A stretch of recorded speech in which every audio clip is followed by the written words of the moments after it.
Captain Jack. Captain Jack. Aye, Captain. Arr, it's the real Captain Jack. Hang on to your hats, boy. Hey guys, good evening. Welcome in. I tell you, I am so super excited. Let me clear that out of there. We are back for the first virtual flight deck broadcast, not only of 2026, but my gosh, how long has it's been? It's been a year or so, hasn't it? Yeah, it's been quite a while. So I'm just trying to get my stuff set up over on my end really quickly. Yeah, I think I think we got to get some of the bugs out of the machine here. Yeah, but everything looks, clear the rust out. yeah, for sure. It's good to see you guys. Welcome in. Yeah, you know, I want to get back to doing this, Mike. I'd like to do it about once a month. That's at the very least. So if that meets with you and CST, and we're welcoming a brand new face into the group tonight.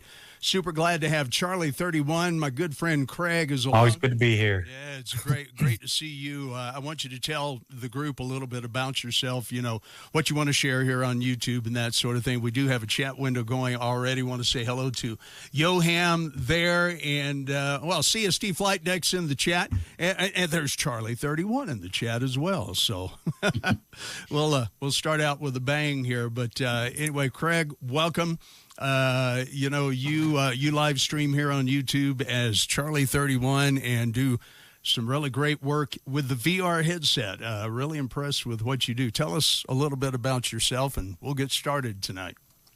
You know, I have the same old aviation story everybody else does. Loved aviation as a kid, got into it, became a pilot in the 90s, and then life got in the way. I ended up getting up jobs in aviation, and right now I'm 26 years at Denver Airport as an airport operations manager. So that's just my career.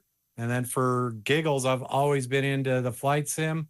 Like everybody says, I'll remember the old monochrome green freaking MS flight simulator back in the 80s that I fell in love with, and flying the Red Baron triplane around. I could see those mountains on the side there, all 4 meters of them. So yeah.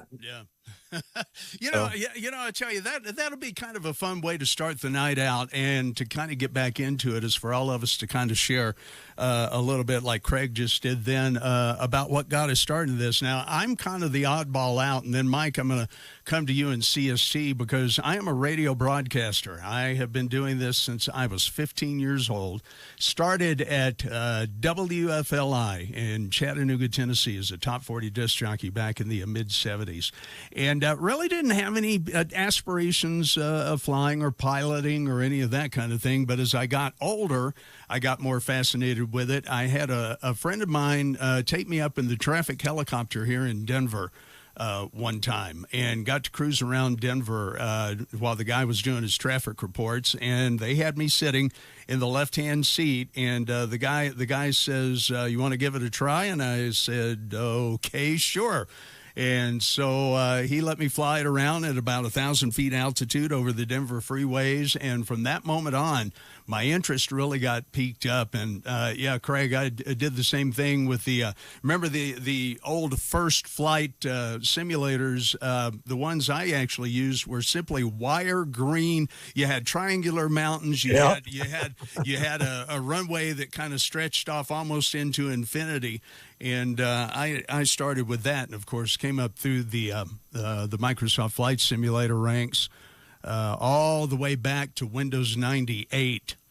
So can date myself a little bit that way. So, and my love for aviation has just grown. I'm too old to really get into being a real pilot. And I'll tell you right now, guys, the flight simulation equipment and computers and software that we have access to, it's like anything. You can spend as much on a hobby as you want, but it's the next best thing to me to being there. I go up in real airplanes and I do this, but believe it or not, Mike, and you'll get a kick out of this. You remember last year I got to do the 737 Boeing simulator out at the training center here in Denver. And believe it or not, all I could think about was, man, I can practically do what this thing's doing at home, except for the the motion, moving around and stuff. Yeah. Yeah, and so it's just incredible. I am hooked. I love this. I love this more, believe it or not. I'll get yelled at for this, than my ham radio hobby, and even to some degree, riding a motorcycle. Craig, don't throw anything at me.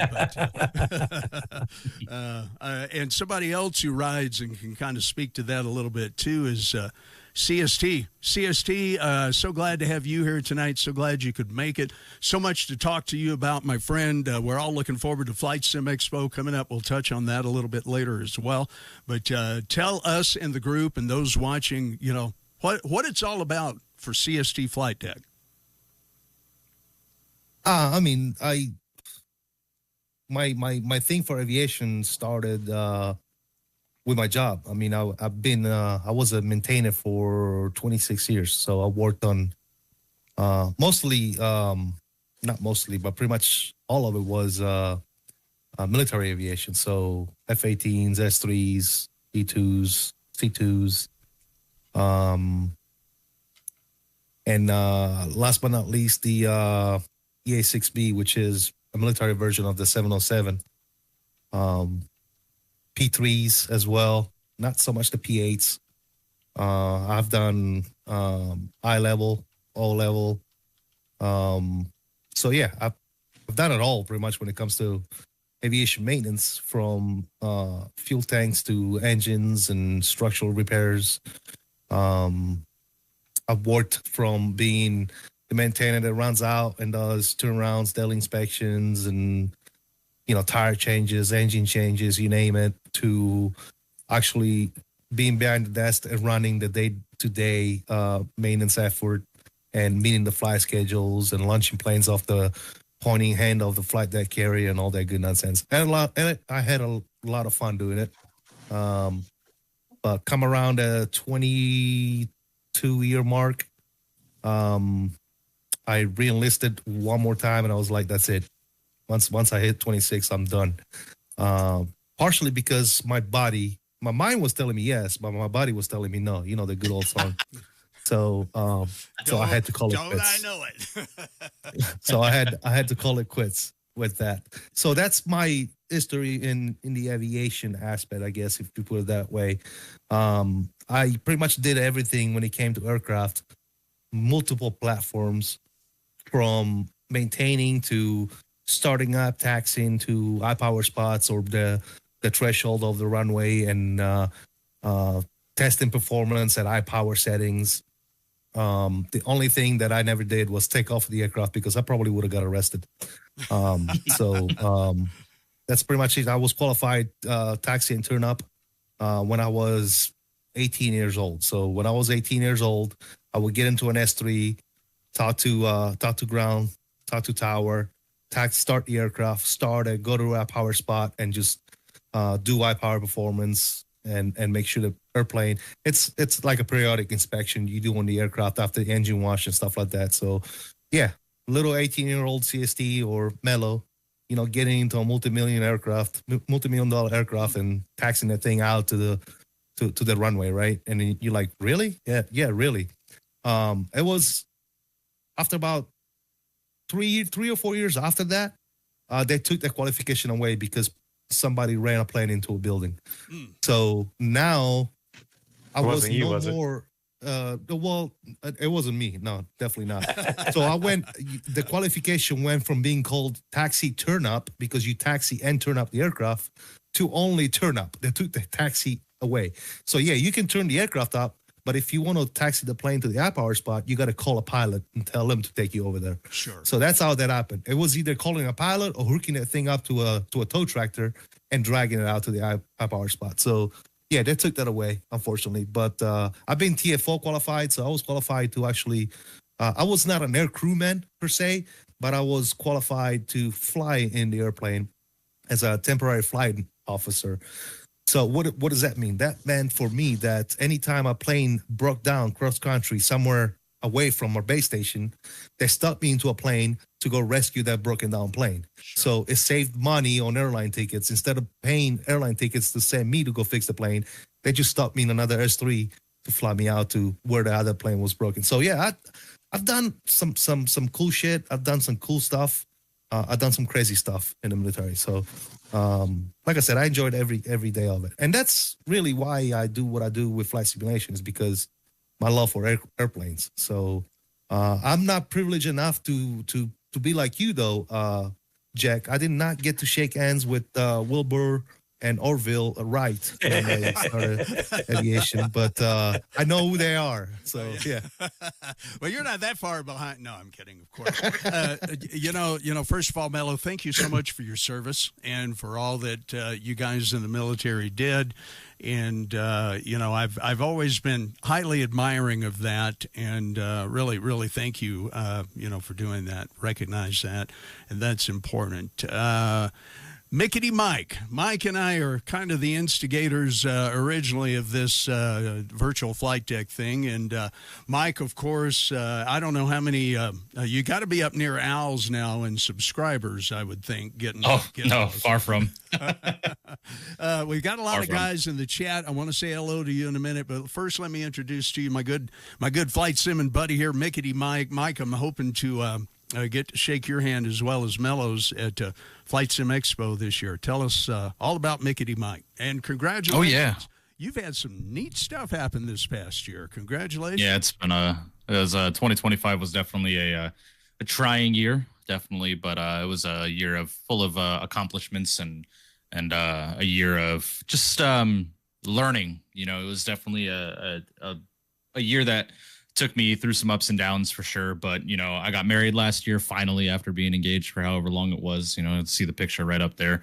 But yeah, it's been a good year, and we've been off to a great start in 2026. You know, the YouTube channel is going where it's going to go. You know, I'm not, like I said, not having any massive expectations out of it, but you know, if the door ever opens, then you know, I'll walk through it and see what goes from there.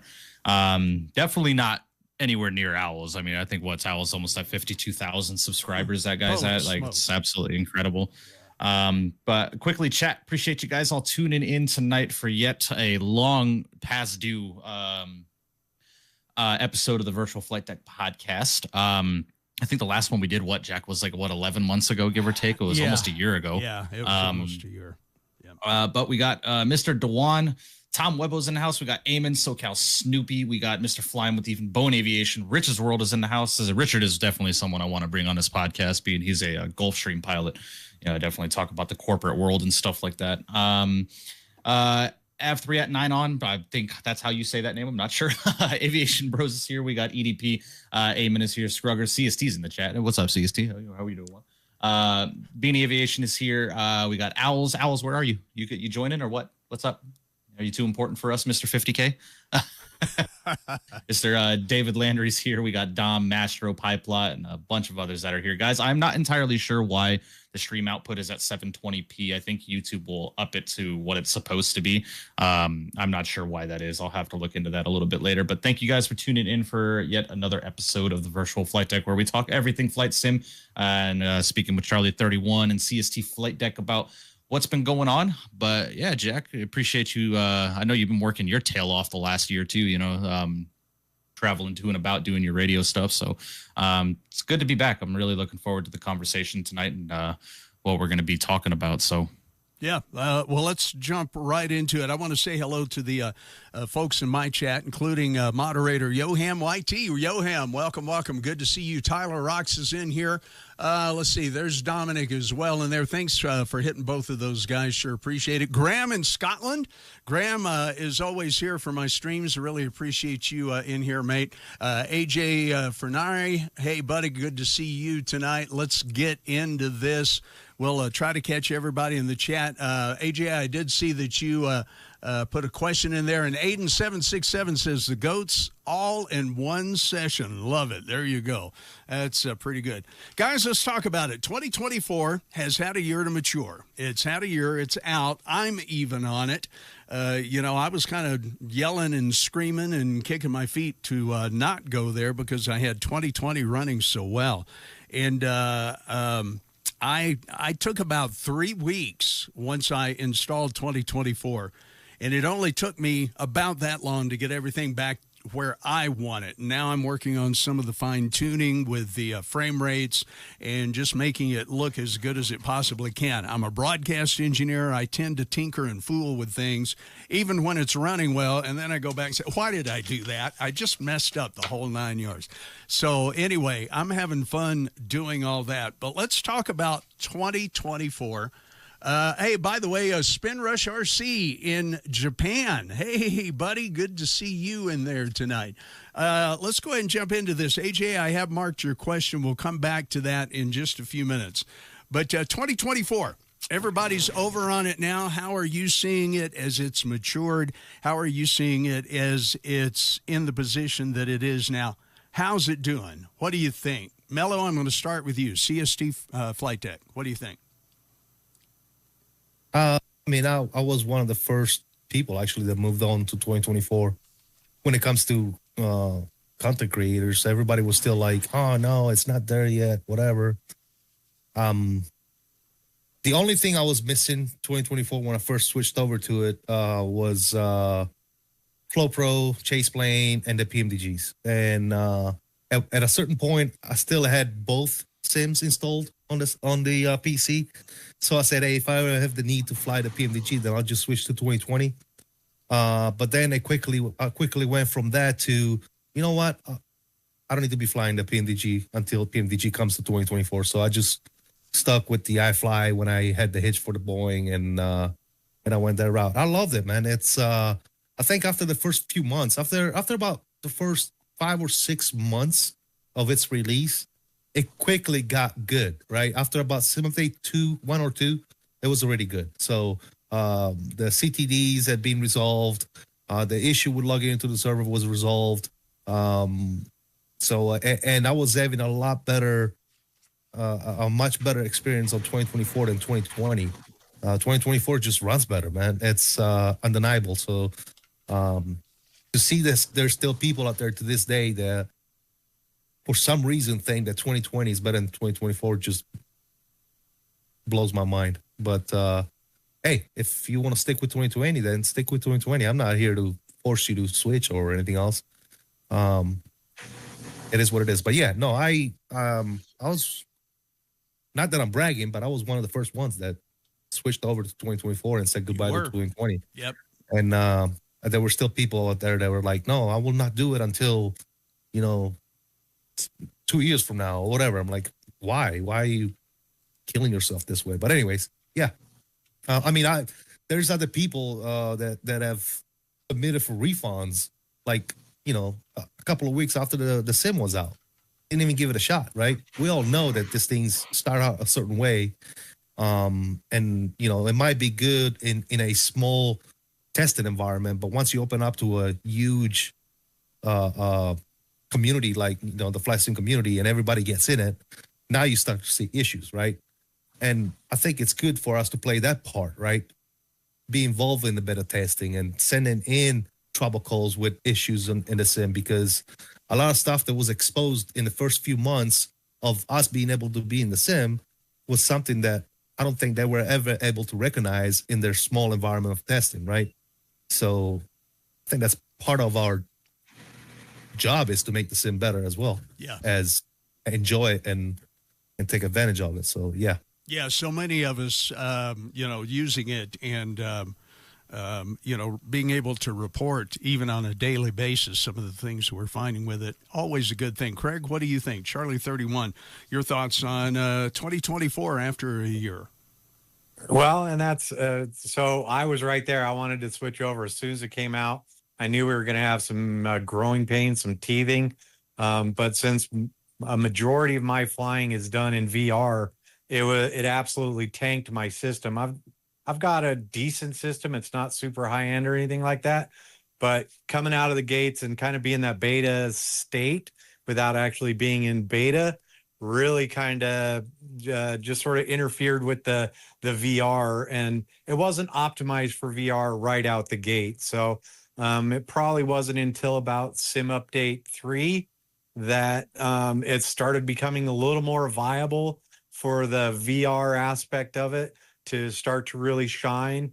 And I mean, there's a lot of different things that we have to deal with when we're flying in VR. I use a mouse and a bunch of other peripherals to help me fly that aren't necessarily the same as 99. Well, I'll give it 90% of the rest of the Microsoft flight simming population. So it was really tough coming out of the gate. And then when Sim Update 4 came out, it was a huge improvement for VR, for the graphics, for the system to be operating. And just like CST said, I mean, it ran better. It still runs better than 2020, even in VR now that it's out. But the VR really kind of held me back up until about really Sim Update 4 before I could start really looking at coming over to 24 full time. So I still have 2020 installed. I haven't flown it probably in 2 months. So I am getting to that point where I think of course we got the update last week with the new beta, and I'm like, God darn it. But yeah, I think I'm about ready to dump 2020 off the hard drive and fully commit to the 2024. I think they're making a lot of headway. I think they're doing a lot of great things with the sim. It is working better. It is smoother. A lot of the PMDGs has been pulled over. A lot of the aircraft are getting caught up to 24. So that's why right now is a great time to be getting into 24. But like CST said, if you've got 2020, you're flying 2020 and you're happy with it, stay with it. It's fun. It's what you can do, what you got, and play with what you got, and you'll be good. Yeah, and maybe some people can't make that jump right now, whether it be their system, maybe finances, whatever the case may be. Yep. So Craig, you and Mello both said you do not have 2020 on your system at this point. I don't either. That was going to be a question I was going to ask. I did get rid of it, comfortable enough with 2024 and everything going on with it now. Got all my peripherals working. All that's good. Mike, how about you? Your thoughts? Yeah, I just recently uninstalled 2020 from my system. I want to say about 3 or 4 weeks ago, I uninstalled 2020.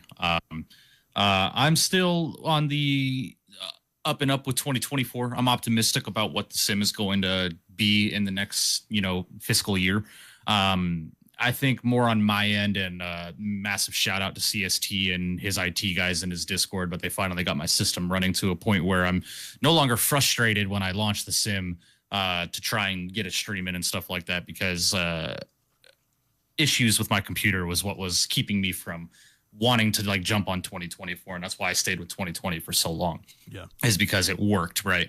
And unfortunately, I think this year is just going to be the year where I'm just going to have to rip the Band-Aid off and get rid of the old components of my computer and do a fresh build with all new parts and stuff like that. Because last year I rebuilt my computer and put a couple of new parts in here and there, but it's like taking a blown engine out of a 90s Honda Civic and throwing it into a Cadillac CST today, right?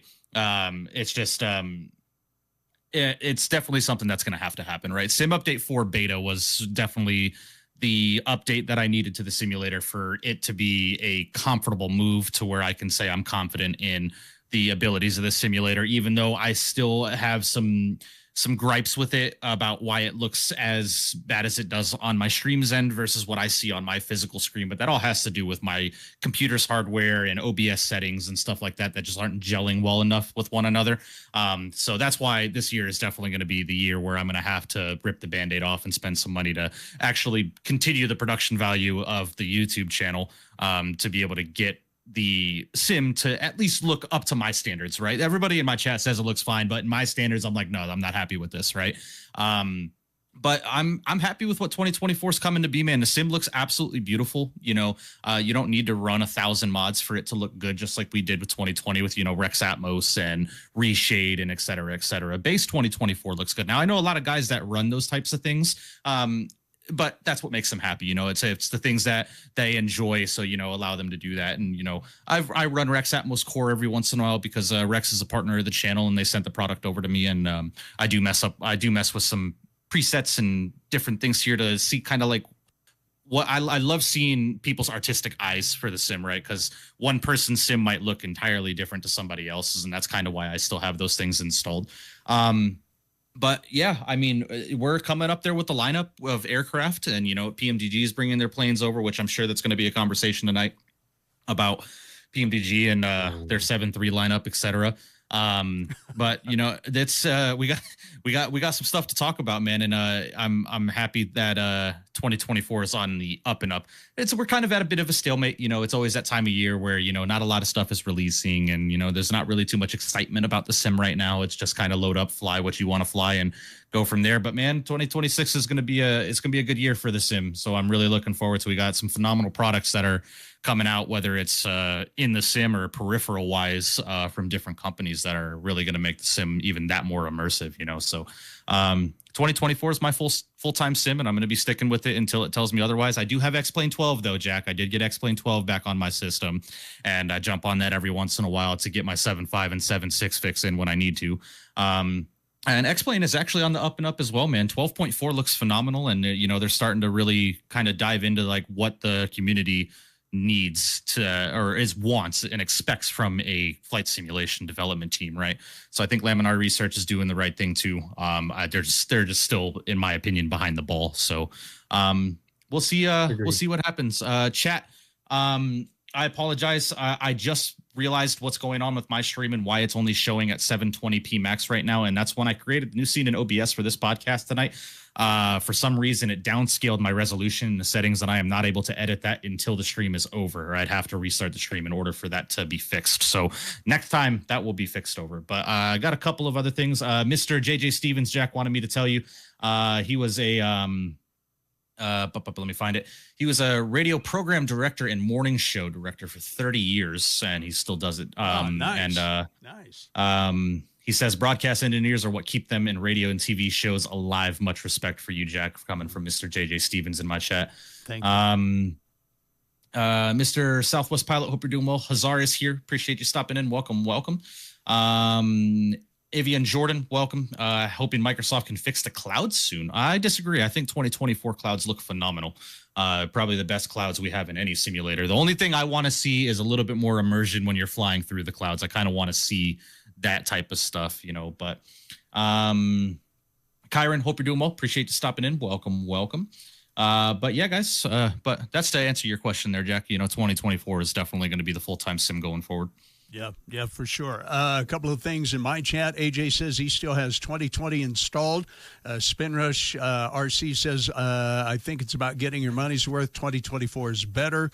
I think it's when you got 2020. Let's see. I'm having to decipher a little bit. Let's see. Make the leap. Some people may make the leap when DDR and CPU prices are favorable. And right now, that's most definitely a big deal. Boy, I don't know. It's well, with all the tariffs and everything we have going on, but that's a whole nother subject. Hopefully, those prices will come down eventually. And let's talk about some of the finer points of 2024 real quick. Optimizing the system. What are you seeing as far as stutters? Are you happy with the frame rates? I'm learning so much these days. I am running Sim Update 5 Beta, and I've been really, really happy with the improvement that it made. So, Craig, you've got a big smile going on there. I'm curious what your thoughts are on that. What version are you guys on at this point? Are you happy with the performance overall? Are you doing any kind of sim maintenance? Are you doing any kind of, like I said I was doing a lot of tweaking, that sort of thing? What do you think in that regard with 2024? Craig, go ahead. Yeah, that was, you and I went flying last week, and I'm like, I took some weird update today. And this is kind of my little gripe with Microsoft is if they're going to do an update to a beta, I think it would be nice if they'd say, hey, here's a beta coming out. Maybe you might want to pause this and then add it later or something like that before just blast your system. But when you and I flew that night, we had a great flight. I noticed the sim felt a lot more fluid, a lot more dynamic, and everything was nice. But at the same time, coming out of it, I did notice, and this is the realities of flying in VR sometimes, is you get some stutters, you get some steps when you're coming in on your approach. Those are all things that you kind of get used to. But back to if Microsoft had let us know that, hey, or given you that opportunity rather than here we are on the time crunch, we're going to come out and go do a flight. Oh, I took an update, so I just installed it and then I went flying with you. If I'd have been able to like come back later after and put that in that update in, it would have been better because I like to do the DX, the GL, the scenery deletions and let the system rebuild those. I also like Island Sim Pilot. I like to have my community file renamed so that when the update gets installed, it doesn't cause all kinds of chaos with things. I've seen that happen. But yeah, I mean, I'm flying Sim Update 5 Beta 1. It seems much more fluid. Some of the sort of less in development aircraft like the MD-11, which I love, has a couple of little issues with it. Nothing huge, but there are things that will be addressed once the developer has an opportunity to play with the beta. But beyond that, I'm on Sim Update 5 Beta 1. It's smooth. It's reasonable. I'm not having any crash to desktop or WASM failures that I've had in past. But no, I'm pretty happy with Sim Update 5 Beta 1. Yeah, me too. All the way over around. Guys, both on my stream and Mickitty Mike's stream, don't forget to subscribe if you haven't and hit that thumbs up button for us, please. We definitely appreciate that. CST, what do you think? What's the latest version that you're running right now? I think you may have mentioned this before, but if you wouldn't mind, touch back because I got old man brain. I can't remember if I asked you. Yeah, I got CRS as well. I'm not going to say what it is because, no, I'm on Sim Update 4. I haven't switched to 5 because Chase Plane doesn't work on Sim Update 5 beta. So I'm waiting for Parallel 42 to get their result. Once they do, then I'll be happy to try the beta. But I'm not one of those people. Like, there's a lot of people that are scared to up in the beta. I'm not one of those guys. If there's something new, I'm waiting for it to try it. So I'll hop on it. I'll try it because I'm in the opinion of, just like when you're taking a bath. If the water is too hot, make it colder. You can always go back. Yeah. So if you go to 7.5, I mean, if don't get burned, make the water colder. It's you go to 7.5 beta and you're having issues, CTDs, whatever the case may be, go back. That's all it takes. Go back to 7.4. You're done. Just wait a few more months or wait a few more weeks until they resolve whatever issue you're having. But the thing is, I've said it numerous times during my streams too, like Flow Pro and Chase Plane, is it a requirement? It's definitely not a requirement. To me, it's a luxury, and it's a luxury that I cannot do without anymore. I am spoiled by Chase Plane. I'm spoiled by Flow Pro, and I've been waiting for it for a long time to make it into 2024. And now that I have it, I'm not going to lose it by going to Sim Update 5 beta just to try it out. So I'm happy waiting until that gets resolved. As far as performance, I'm never happy with performance. I'm always, and maybe I should be, but I'm always tinkering. I'm always trying to figure out what can I do to make it better. What can I do? And I will say that when it comes to performance and optimizing your simulator for better performance, I'm probably the dumbest person in the room. Okay, because if you look at my settings, I cannot turn them up any farther than I can. Like everything is blasted to ultra, everything is blasted all the way out. Terrain level detail is 400, object level detail is 200. I run my sim everything to the max, right? And I tell myself I have a good CPU. I got a 4090. There's no reason why I shouldn't be able to do that. And then I complain about starters. Why is it starting? Or why is it doing this? And yada, yada, yada. So fortunately, I'm able to run it this way with I guess what I'm trying to say is my sim could run a lot smoother if I was to optimize it rather than, hey, I have a Ferrari, so I'm going to drive it at 200 miles an hour. 120 miles, yeah. Maybe, yes, you're a Ferrari. Why don't we just chill at 60 miles an hour instead of pedal to the metal the whole time, right? So I'm that guy, right? I want to get as much as I can out of it. As of today, I've been able to do it. But it comes at cost, right? You're always trying to figure out, what can I do to make it better? So I don't know. Maybe I need to chill out with the settings and stuff. Like the other thing with the sim that irritates me somewhat is I give you an example. For example, today I did like 5 flights in the sim. I was running great performance. I was running great frame rates. And then for some reason, the last flight I did of the day, which was the stream, my performance degraded, right? And it's like, how do I go from being good to sucking all of a sudden? Like, how do I go from simming yesterday and having a great experience, and then I get up the next day, you start everything up, and now it's like, I just lost 30 frames. What the hell just happened? You know, so there's so many variables. That's like when a lot of people ask me in the chat, like, hey, CST, what can I do to make this? Dude, there's so many things. It's hard to troubleshoot what's going on with your system, right? It could be a Windows update. It could be a driver issue. It could be your sim is corrupted. It could be something you're running in the background. It could be something your computer is doing in the background without you even knowing, kind of like what I found out with my system recently with this Intel virtualization technology that's taking up valuable resources in the background. So who would have never thought of that, right? I would have never thought of it. If it wasn't for one of my members, I would have never thought, well, you know what? Let me go into my BIOS and try to disable these settings and see what happens. Like, I would have never done that, right? But he has experience. He had experience with this sort of stuff, not related to flight simulation, related to actually his job. And he said, hey, I had an issue where this particular setting was taking up valuable resources and disabling, freed up all the CPU overhead space, making whatever you're running, whether it's a flight simulator or anything else, take more advantage of the ad space that just got freed up. So it's going to run better. And lo and behold, it is. I mean, I disabled their settings. And again, results may vary with different people, but disabling the setting for me did wonders, right? I went from, 40, 50 FPS with a 350 to 120 FPS with a 350. So it's insane, right? Now, is it going to stay that way? I don't know. As of right now, we're good, but we'll see. Yeah. It could change overnight, right? Right. Windows could push an update, and next thing you know, now something is not playing well together, right? Yeah. And you got to try and figure out what it is. Should we have to do that?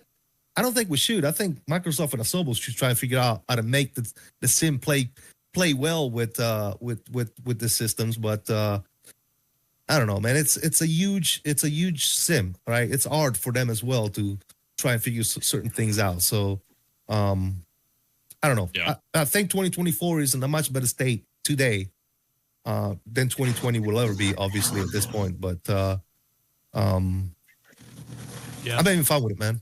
I'm enjoying it. Yeah. You know, that's the thing. The complexity of these systems is just, beyond comprehension. Can you imagine if you could print out on a piece of paper all the program lines and the code for what? Oh God, thousands of lines of code. Yeah. Can you even imagine, Mike? Version and what do you think? And then I've got some questions in my chat over here. Go ahead.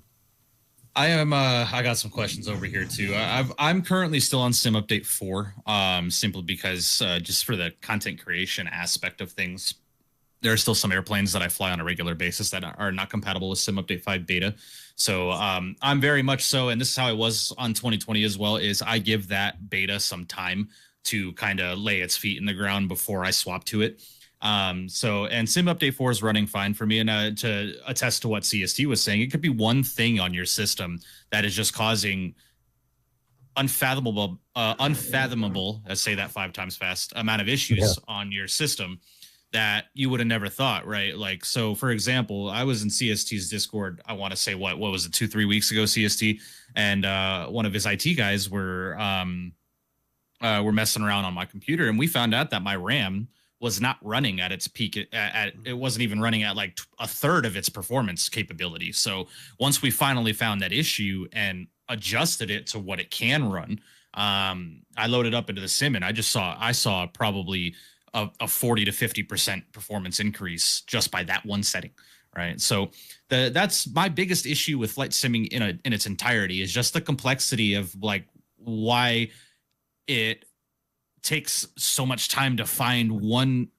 minute issue that could be causing your sim to not run at its peak. And it's still to this, I mean, I'm still not running the best performance right now. You know, on my screen, I see 120 frames with frame generation, but on my YouTube side of things, they might be seeing 40 to 50, you know? I'm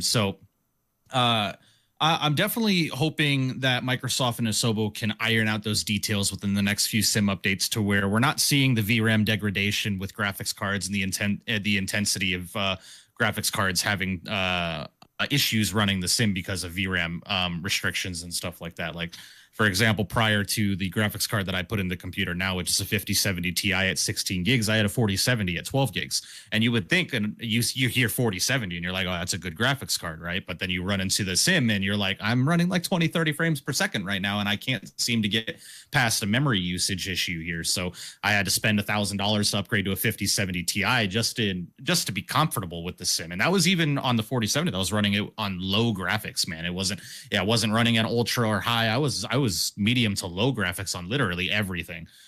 So it's definitely an interesting aspect, and I'm hoping that Microsoft and Asobo can just put their thinking caps back on and be like, what can we do to resolve this? And unfortunately, I think a lot of the issue has to do with the streaming stuff that they're doing, you know, streaming all the scenery into the sim and streaming all the aircrafts and stuff like that. It's just, there's unnecessary resources being utilized in the background during your simming time that is being, you know, streamed into the sim that you're not necessarily using, right? So I'm hoping that's something that can be fixed. I know you can download the sim and you can download all the extra stuff and install it into your simulator so it's no longer being streamed, but it's like, I shouldn't have to do that. You know, I shouldn't have to spend the time to install 300, 400, 500 plus gigabytes worth of stuff in order for my sim to run at least at a capable sense of performance, right? So over in my chat, Mike. Yeah, I remember you tried that, and you saw no difference. It didn't make a difference. Yeah. So I got a couple of questions that are kind of off topic in reference to some stuff that are coming out for the simulator here in the next couple of months, Jack, if you want to jump into that, or if you have another talking point that you want to bring up. No, sure. Go ahead. So Mr. Brady Margison says, are you guys excited to have a Learjet 75 in the sim? And are there any other business jets or corporate GA aircraft you'd like to see? That's a great question, Brady. And this will bring me up to my next topic, Jack, because I don't think I've talked to you about it, and I don't know if you're aware of it. But I am in the process of developing with a large team of people that have joined in voluntarily to do this with me, of creating a corporate jet virtual airline that will kind of replicate what JSX does. It's a Part 135 type airline that's going to bring corporate aviation to the flight simulator, you know. Nice. So there are a lot of good business jets coming out, Brady, and I'm super excited. You guys know I love business jets. I don't fly them enough on stream. I should do it more. But the Lear 75 is going to be a great addition to the sim. I think the Lear 35 that we have right now is a bit of a beast to fly because it's just old aviation, right? But having a Learjet in the sim with modern avionics and stuff like that is going to be really cool. But we have the C680, or the Citation Sovereign, as you know, by Skyward Simulations, coming out hopefully very soon. They're coming very, very close. And the Phenom 300 by FS Reborn, that should be coming out very soon. Now, Jack, I don't know if you're familiar with any of these planes or any of these developers, but you got to check out some of their stuff, man.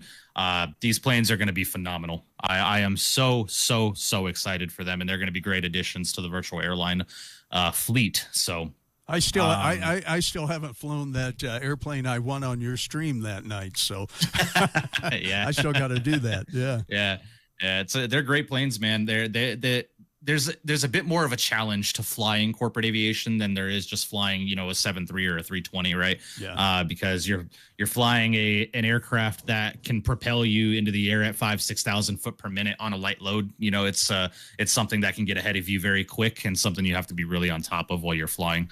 But I'm looking forward to it. There are a lot of good business jets that are coming out, man. And unfortunately, there are some business jets that are not coming out that I desperately want in the simulator. But due to licensing reasons, the real world manufacturer of the airplane will not allow it to be developed for the sim. So, Well, Mike, the other one is like the Falcon 8X. Yes, by I've been waiting Contrail. for that Yes, thing yep. forever. Yeah. Contrail's doing the FA50, and then PMDG, I believe, is doing a Falcon 8X as well, if I'm not mistaken, correct? Oh, wow. Or am I mistaken on that? The Aerobasket 8X. Oh, Aerobasket, that's right. Yeah, Aerobasket, yeah, that's right. But it's still like 2 years behind. Oh yeah, definitely. But yeah, Jack, we're making or developing a corporate aviation virtual airline that the name will be announced shortly upon release and launch of the airline. We're trying to get the logistics of things. Still have some things that we're talking about, whether it's fleet, name, call sign, etc. So it's gonna be cool. It's gonna be our own identity. We're not replicating any real world stuff. It's gonna be our identity. We're gonna have our own way of operating things, creating our own website, developing our own ACAR system and stuff like that. So it's going to be a lot of fun, and it's going to open up a challenging door for a lot of people, because there's a lot of people that just don't fly corporate aviation enough, in my opinion. And it's a amazing part of aviation, with airplanes that are just a dream to fly. So in your spare time, right? Yeah. Hey, luckily I've got a good team behind me. That are working in the background. That's what it takes. Spin Rush RC just a little while back said, please tell this young generation how good they got it. I come from MSFX. I purchased tons of add-ons. Now everything is linked so smoothly. That is absolutely true. Yoham YT says, what do you guys think of dual engine starts? Oh my gosh, Yoham. So did you want a real answer? Here we go. Remember, it's almost a family type show. No, I'm kidding. I mean, if you want a real answer, we can give you a real answer. But I know why he's asking the question, because he's a milk jug. But hey, if you enjoy stressing the APU, maybe watching your electrical and pneumatic loads spike for fun. Dual engine start. Yoham, stop it. I mean, there's a reason why most SOPs in the world do not promote dual engine starts, right? Because they cause all kinds of issues. It's a situational thing, right? The dual engine starts are permitted in certain situations, right? If maybe the aircraft is late and they need to start both engines at the same time so they get off the ground quicker. It's not something that they do all the time. So, because if anything, it puts more stress on the APU and it degrades the APU with time. So you don't want to constantly do dual engine starts. Here, that's the real answer. That's the real answer. Yeah. Let's go to this question. AJ asked, favorite GA aircraft. Does anybody fly prop aircraft? Oh yeah, I do. I like the God. Why is it escaping me now? Boom! It just went. The Piper Aero 3. Honestly and truly, love that airplane. And while it's not a small GA, you guys know I like to stream the DC-3. The DC-3 is just so much fun. It's so much hands-on flying. It's not like an Airbus. You press the up-down button and the Airbus flies. The DC-3, you got to keep a lot of hands-on. What do you guys think about that? I've never personally flown the DC-3. I believe that's a bit beyond my scope of knowledge when it comes to flying, to be quite honest with you. But recently there was a Black Square released the Bonanza and Beechcraft Professional, which I have to say are absolutely, in my personal opinion, some of the best turboprop aircrafts you can have in the sim. And if you don't have it and you pair that with like the GTN 750 add-ons from like TDS and stuff like that, it is just a phenomenal piece of equipment to have in the sim, because every once in a while I just want to, jump into the sim and do patterns, at an airport and, kind of just refresh my, my memory on, my muscle memory on GA flying from my days as a student pilot. It just brings back good memories doing that kind of stuff, So that's definitely, Jack, if you're trying to get into GA and turboprop flying, it's a bit of a hefty price tag for the bundle. You get three variants per airplane, so you get 3 of the Beechcraft and 3 of the Bonanza. So for $70, you're getting 6 airplanes. So it's a great add-on to the simulator. I did a couple of streams in them, and it's a lot of fun. Craig, how about you? GA aircraft at all? Yeah, right now it's all about the Starship. I love that airplane by Black Square. It is so much fun to fly. Takes me back to my days of my student flying, just getting my license and everything else. I mean, I remember looking at that airplane going, that thing is so futuristic. There's no way that's just amazing. So, but that's the, and then you always have your, hop into the TBM or something like that, and you just enjoy it. So just go for a quick run somewhere. Yeah, I did a flight and a live stream too last week at the TBM 930 from Milan to Innsbruck and back to Milan. I was having some troubles with the autopilot, but we got it figured out and had fun. CST, how about you, buddy? Any GA prop aircraft in your repertoire? I can't even say that tonight. In your hangar? No, I mean, for fun, I've done it in the past. It's not my go-to. Prop has never been my go-to thing. Sure. More of the airliner type of guy, so that's what I do the most. Now, is it because I don't like props? No, that's not it. It's just, I don't know. I just don't. Sure. Yeah. Don't fancy doing it.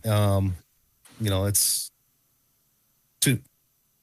I guess the best way I could put this is to fly in a prop lane when I can fly into a airliner is kind of like watching paint dry to me. So I can't do it.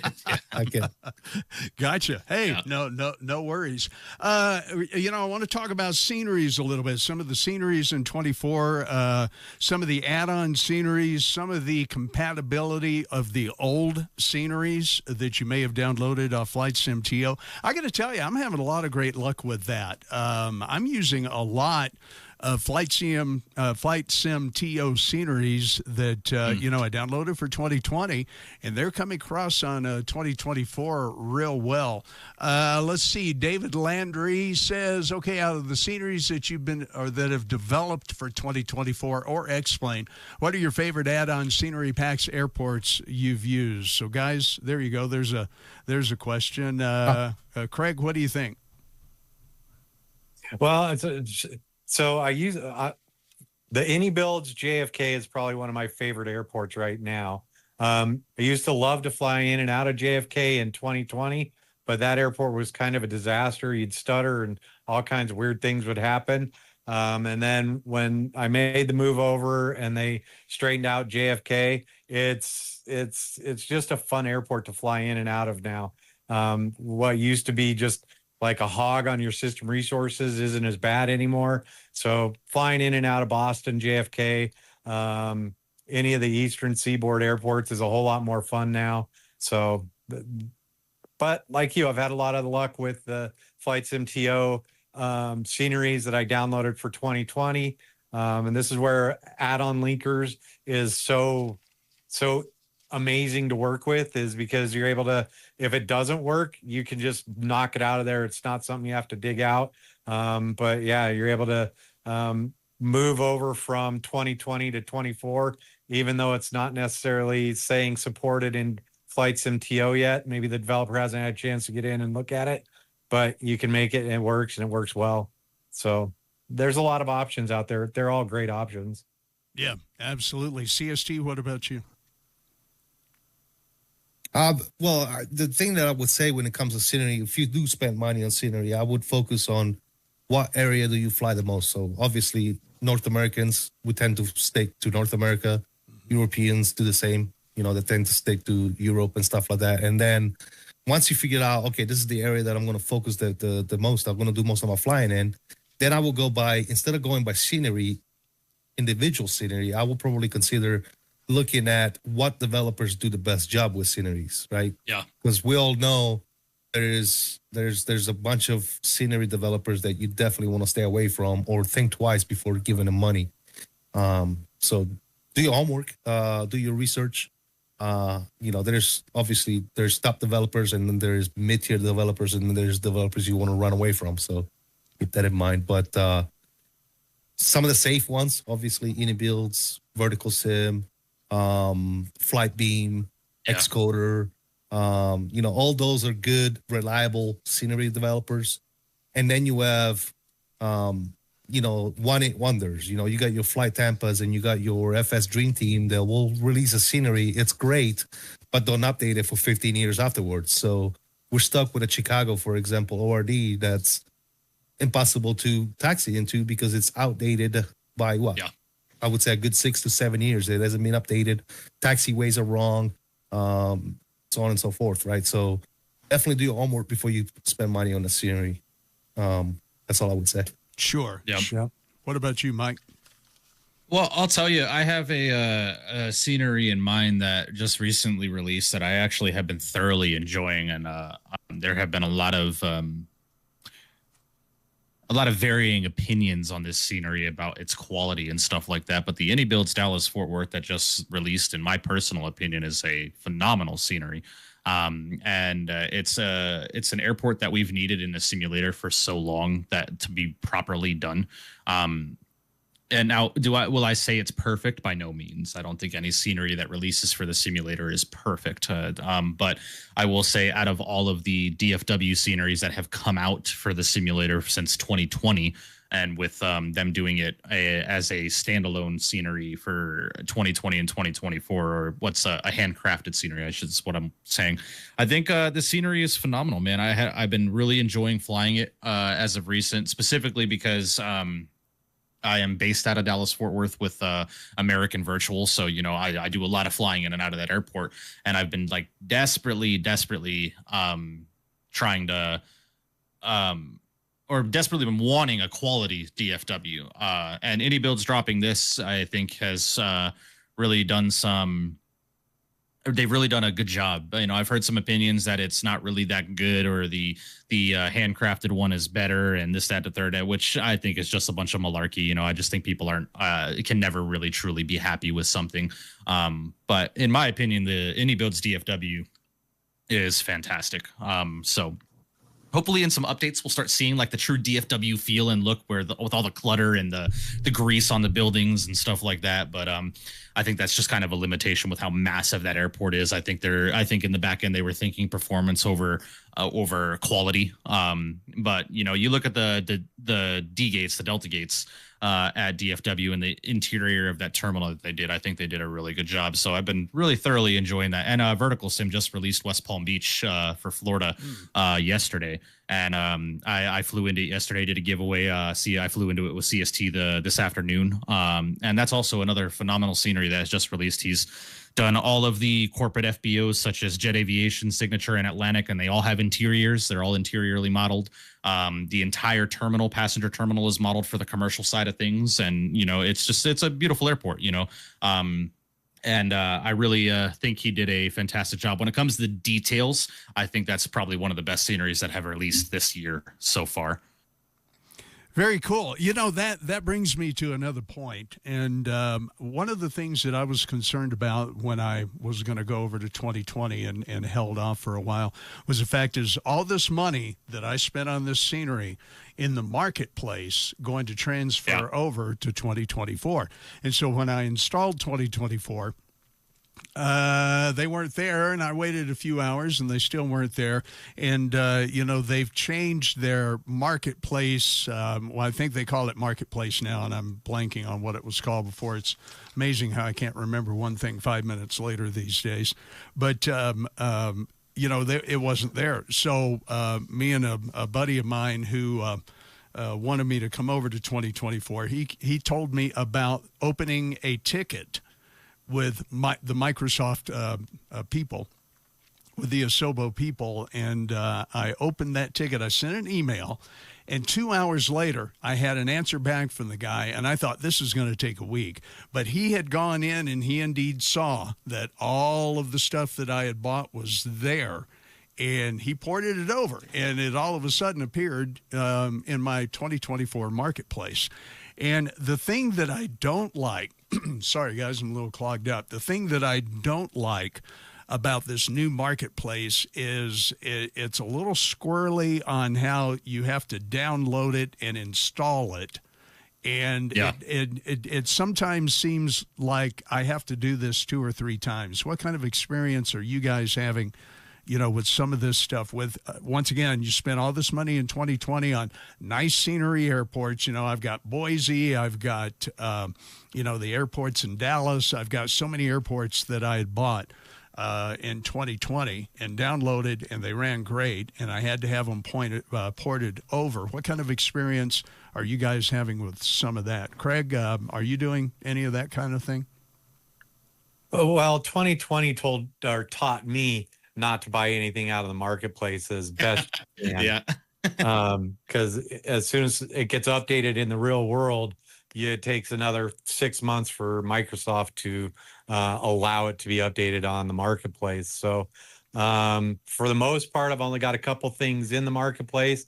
It's been pretty reasonable, just pulling those things over and downloading and installing. So I haven't really run into any significant issues with sceneries being brought over from 2020 into 24 marketplace. So okay. CST, have you done any of that when you originally installed 2024? Did you bring any of your payware stuff from the marketplace or the store, I believe it was called, in 2020?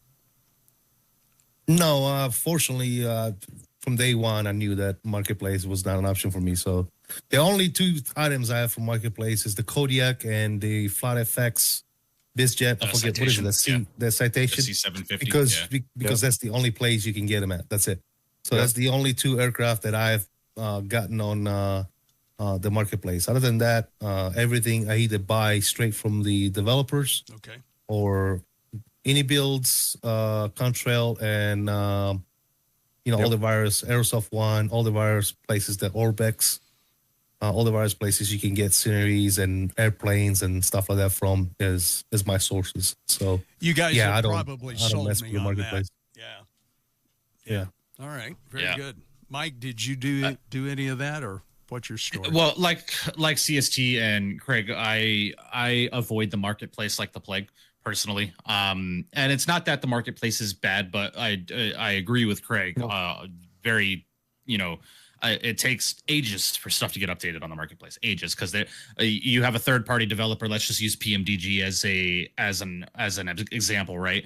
Their updates are going to push to their product third-party wise directly when the update comes out, and then they have to send the update to Asobo or Microsoft, and then they have to upload that update to the marketplace, right? Which is why I avoid buying stuff off of the marketplace. But like CST, I have a few things such as the FlightFX Citation and a couple of their products and so on and so forth from there. But a vast majority of the stuff that I purchase is direct from the vendor. So if it's like vertical sim stuff, if it's on Contrail's website, I'm buying it from Contrail. If it's on Orbix, I'm going to buy it from Orbix. If it's from Sim Market, I'm going to buy it from Sim Market, stuff like that. I use the third-party development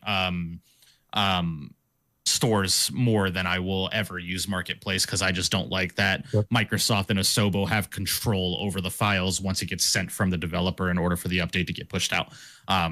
So that's my personal opinion, and my personal recommendation to most people is, if any builds, releases a scenery, buy it from any builds. Don't buy it from anybody else, and vice versa with Contrail. If you know that MK Studios, Vertical Sim, Flight Sim Studios, so on and so forth, are directly in contact and contracted with Contrail, buy their stuff from Contrail, because as soon as an update is pushed, it's going to be on that store within, an hour, 2, maybe.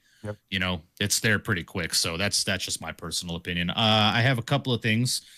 Equal Sign Music says, seeing how Asobo has been handling Flight Sim 2024 in general, i.e. updates, support, features, etc., what do you guys think of them making a flight simulator for Microsoft in the future? That's an interesting question. It's an interesting question. Well, it's probably, if it goes back to the norm, it's probably going to happen every 4 years. They're going to make a new flight simulator. So, I mean, they were in the market for a long time before, and then they stopped for about a decade or so. I think they didn't make a flight simulator, and then I think it was longer than that, right? Probably longer than that, a few years more, 12, 13 years, something like that. Anyways, I figure that's when X-Plane should have taken the ball and ran with it, but they didn't. They just staggered. I think that's they are to literally like blame themselves for not taking over the flight simulation market, because they could have done so much more than what they've done. But honestly, what I think X-Plane ended up doing is, hey, we're the only ones in the market. We're literally the only people that we got the monopoly. So, hey, let's just flatline. Let's just keep it the way it is and just keep cashing in, right? Instead of making it better. That could have been decades ahead of Microsoft by now, but they didn't do it. Now, let's not forget about X-Plane, because X-Plane 12 is in a very good place right now. So that it's getting a lot better. So Microsoft, will they be there in the future? It all depends. Who's next? Who's coming in next to blow that competition out of the water, right? Because the next person that's going to take over flight simulation is the next company that's going to do it better than Microsoft and X-Plane, right? Until Microsoft and X-Plane have the monopoly on this field, then nobody else is going to be able to do it. I think potentially Microsoft is going to be always end up on top because they're a lot richer than X-Plane. Let's face it. Yeah. A lot richer than they have a lot more capital than good old what do you call it? Laminar. Not X-Plane. Laminar Research, right? What do you guys think?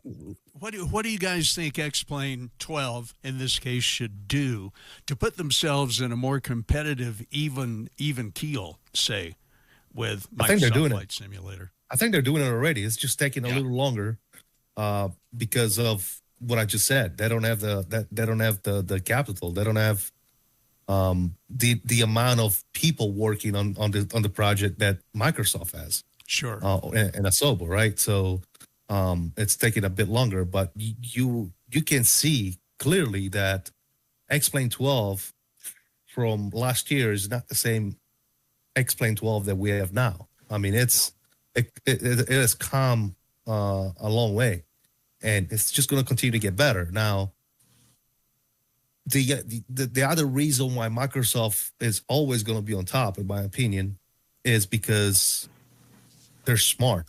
You know, they're capturing the gaming aspect by throwing the simulator on Xbox and PlayStation, right?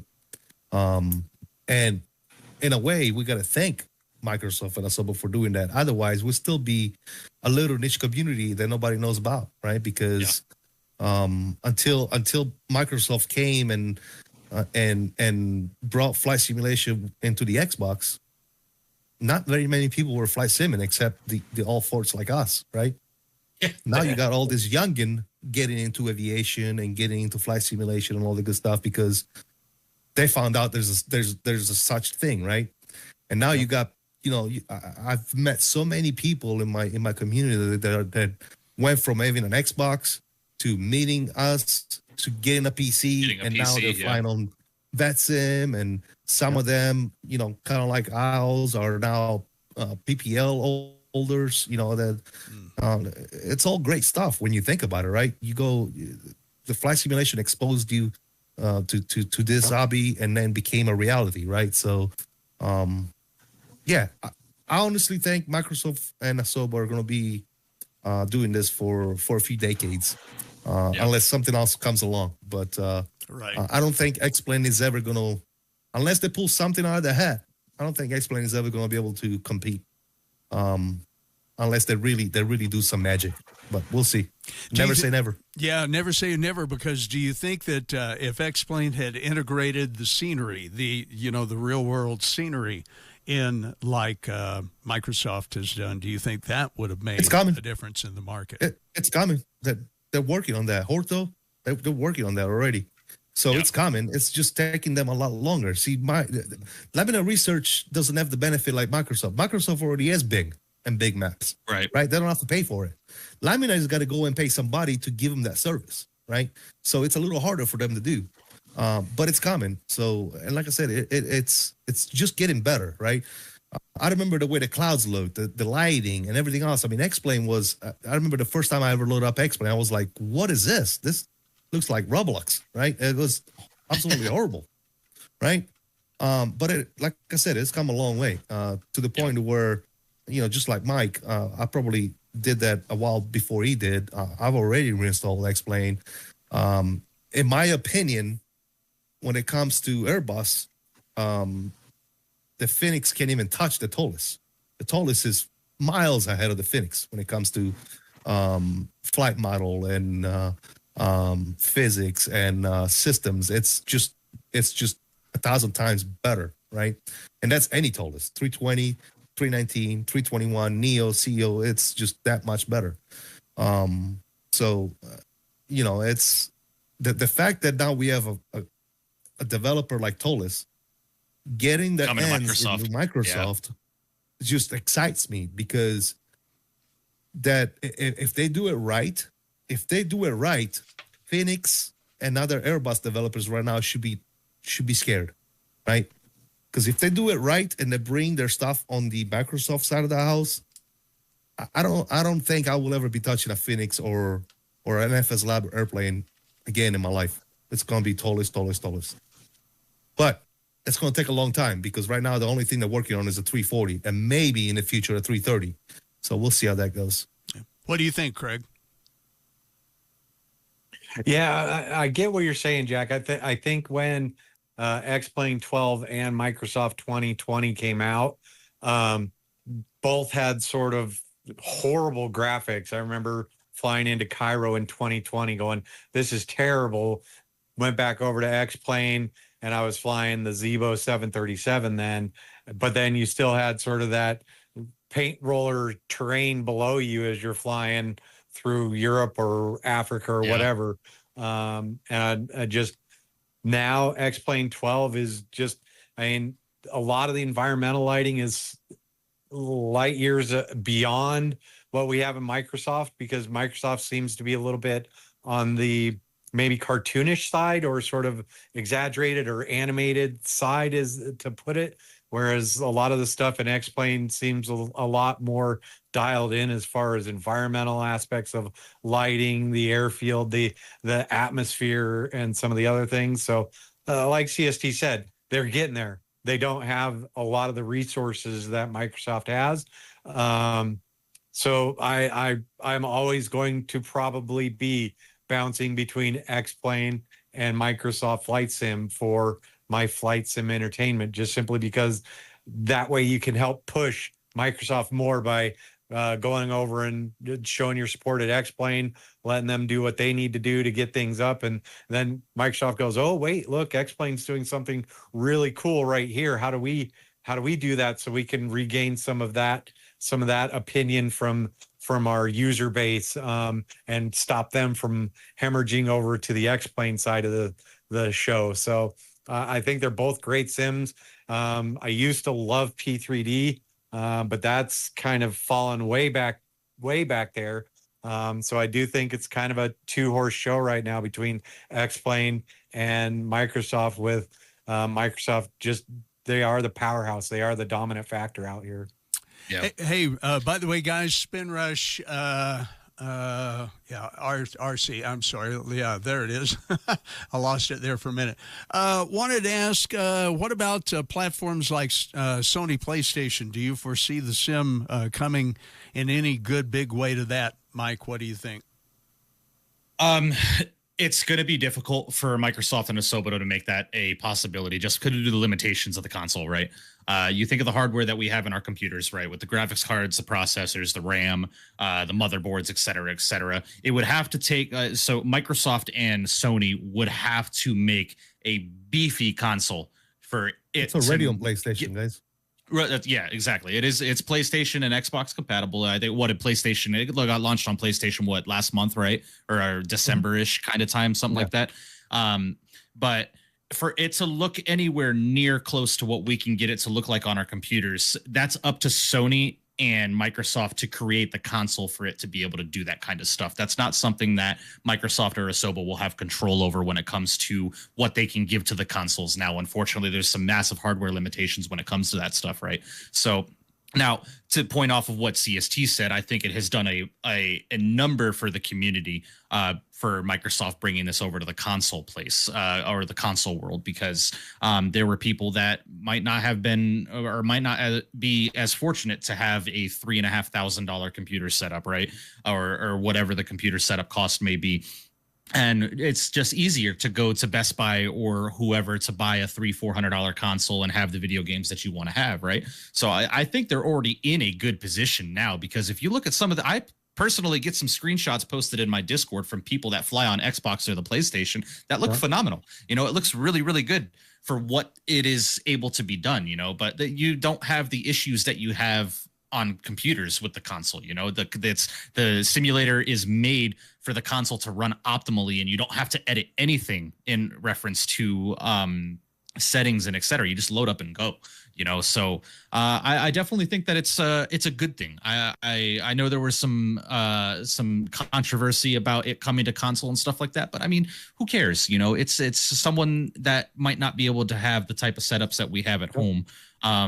Are now able to join in with us and fly along with us, and or not necessarily fly on VATSIM, because that's something that's not ever probably going to happen. But you know, you see like Thrustmaster and Turtle Beach are making Xbox and PlayStation compatible peripherals, so people can plug in a yoke and a throttle quadrant and actually fly the sim on the Xbox with controls, with the exception of just having an Xbox controller. You know, it's awesome. I think it's a phenomenal thing for the community. You know.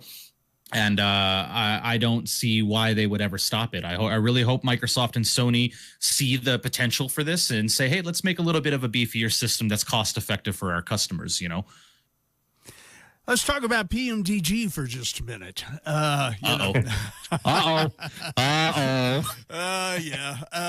You know, here's the thing. I'm going to give you my opinion, then let's go around the Hollywood squares here and see what you guys think. I love the PMDG product. I was super glad that the 777 was just simply, you know, get in there, load it in, and it's there. I started thinking about this, and I thought, well, do I want to have to pay extra money for something that I've already paid for? And I thought, you know, it's only going to be $20 when I looked in the PMDG order. And, you know, I wanted to download the 737-800 and the 900. I really don't care about bringing the 700 in again. At least I don't. And I thought, you know, $20, it kind of makes sense. I mean, I imagine that they had to do some changes and some things that they had to do to get it, you know, to where it'll work in the new version sim. However, I am seeing that a lot of people are finding that and arguing the point that PMDG said it was going to be a from the ground up aircraft. You know, start from scratch, line item 1 on the program list, starting completely over. And instead, they've just kind of modified the old 2020 versions for 2024. And then again, too, me being an engineer and understanding how much things cost and how difficult some things can be and how sophisticated the software and everything that we're using here is, I thought, well, you know, $20 for somebody's time to upgrade that for the new sim, I don't know that I have a problem with that, really. So overall, that's my opinion. What do you guys think? Mike, why don't you start out? I've had this conversation on stream a few times now, and I've been a long-time customer of PMDG. I've had their products since Flight Simulator X. You know, this will be the 3rd time that I have purchased their 737 lineup for the sim. Now, marketing-wise, I understand why they have to do it, because they're the only one that does this aircraft lineup. Right. There's no competition there. And this is just an opinion of mine, and call me out if you think what I'm saying is bullshit. But there's no one competing with them with the exception of iFly. But in my personal opinion, I don't put them two in the same category, because the iFly is a MAX and the PMDG is an NG. It is the older style 737 with the CF engines and the not modern avionics. It's still got a lot of the old stuff from back in the heyday with when the Boeing was really kind of diving into the modern avionics type stuff. I don't put them into them two into the same category, because they're different airplanes in my personal opinion. They might have a 737 fuselage, but they're not, you know, avionics wise, they're different, right? I don't have an issue with the price tag, and I've said this on stream. I don't have an issue with the price tag. Do I think it's a little steep? Yes, especially for those that have purchased the aircraft as many times as I have, you know, from Flight Simulator X to 2020 to now 2024. Little steep. But what I have a problem with is when they said this is going to cost be the price tag of a cup of coffee. I don't know who you are or where you go to drink, but I don't drink $30 cups of coffees, right? I think it was a misleading thing. I think had they been honest and said, hey, if you are a previous customer of ours, the new 7.3 lineup for 2024, those that are previous customers on 2020 are going to get a 60% discount. That'll tell us, okay, well, I'm getting $30 for the 800, $20 for the 900, and probably $20 for the 700. Because unlike a lot of people, I love the 700. It's one of my favorite variants of the 7.3 personally. But I think it was just a little bit of a misleading, and I think that's why the community was disappointed in them, you know. But at the end of the day, you know, call it what it is. This is the only company that's doing a 737 NG right now, and they kind of have the control of that market. You know, they have the control of that monopoly and say, well, I can charge you whatever I want. You're still going to buy it, you know. And the beautiful thing about it is you've got the freedom not to if you don't want to, right? So I was a bit disappointed in that. I think there should have been a little bit more honesty instead of saying, it's just going to cost a cup of coffee. Because in my mind, that it's going to be less than $10. You know, I'll pay that. Yep. Right. But when it came out and said $30 fucking again, why? You know, that's why I was like, yeah, that's disappointing. That's frustrating to me personally. You know, did I still buy it? Absolutely.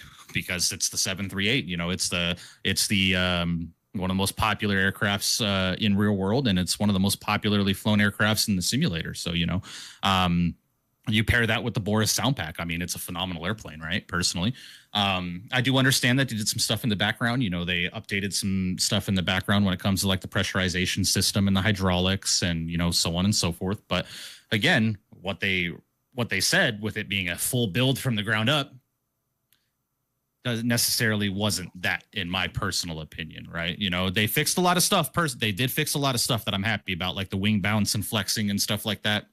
That looks much better than it did in 2020. But yeah, there was a level of like, come on, man. You know, that's literally what I said when I logged into my PMDG account. I said, come on, dude. This isn't a cup of coffee. This is $30 freaking, man. You know, and $30 might not be a lot for us, but it's a lot of money for somebody else, you know? Yeah. It's a frustrating aspect. You know, I think there just needs to be a level of transparency with these companies saying, hey, we're doing this, but this is what we're going to charge. If you're a previous customer, you're going to get 60% discount. If you're not a previous customer, you have to pay full price. I think the community wouldn't have been as pissed off about that, you know? So that's just my opinion. Will I still be a customer of theirs? Absolutely. You know, but their marketing will not change until there's another competitor coming into the scene and saying, hey, I'm going to do a 737 as well. You know, do we need it? No, because is the PMDG great? Yeah, absolutely. It's a phenomenal product.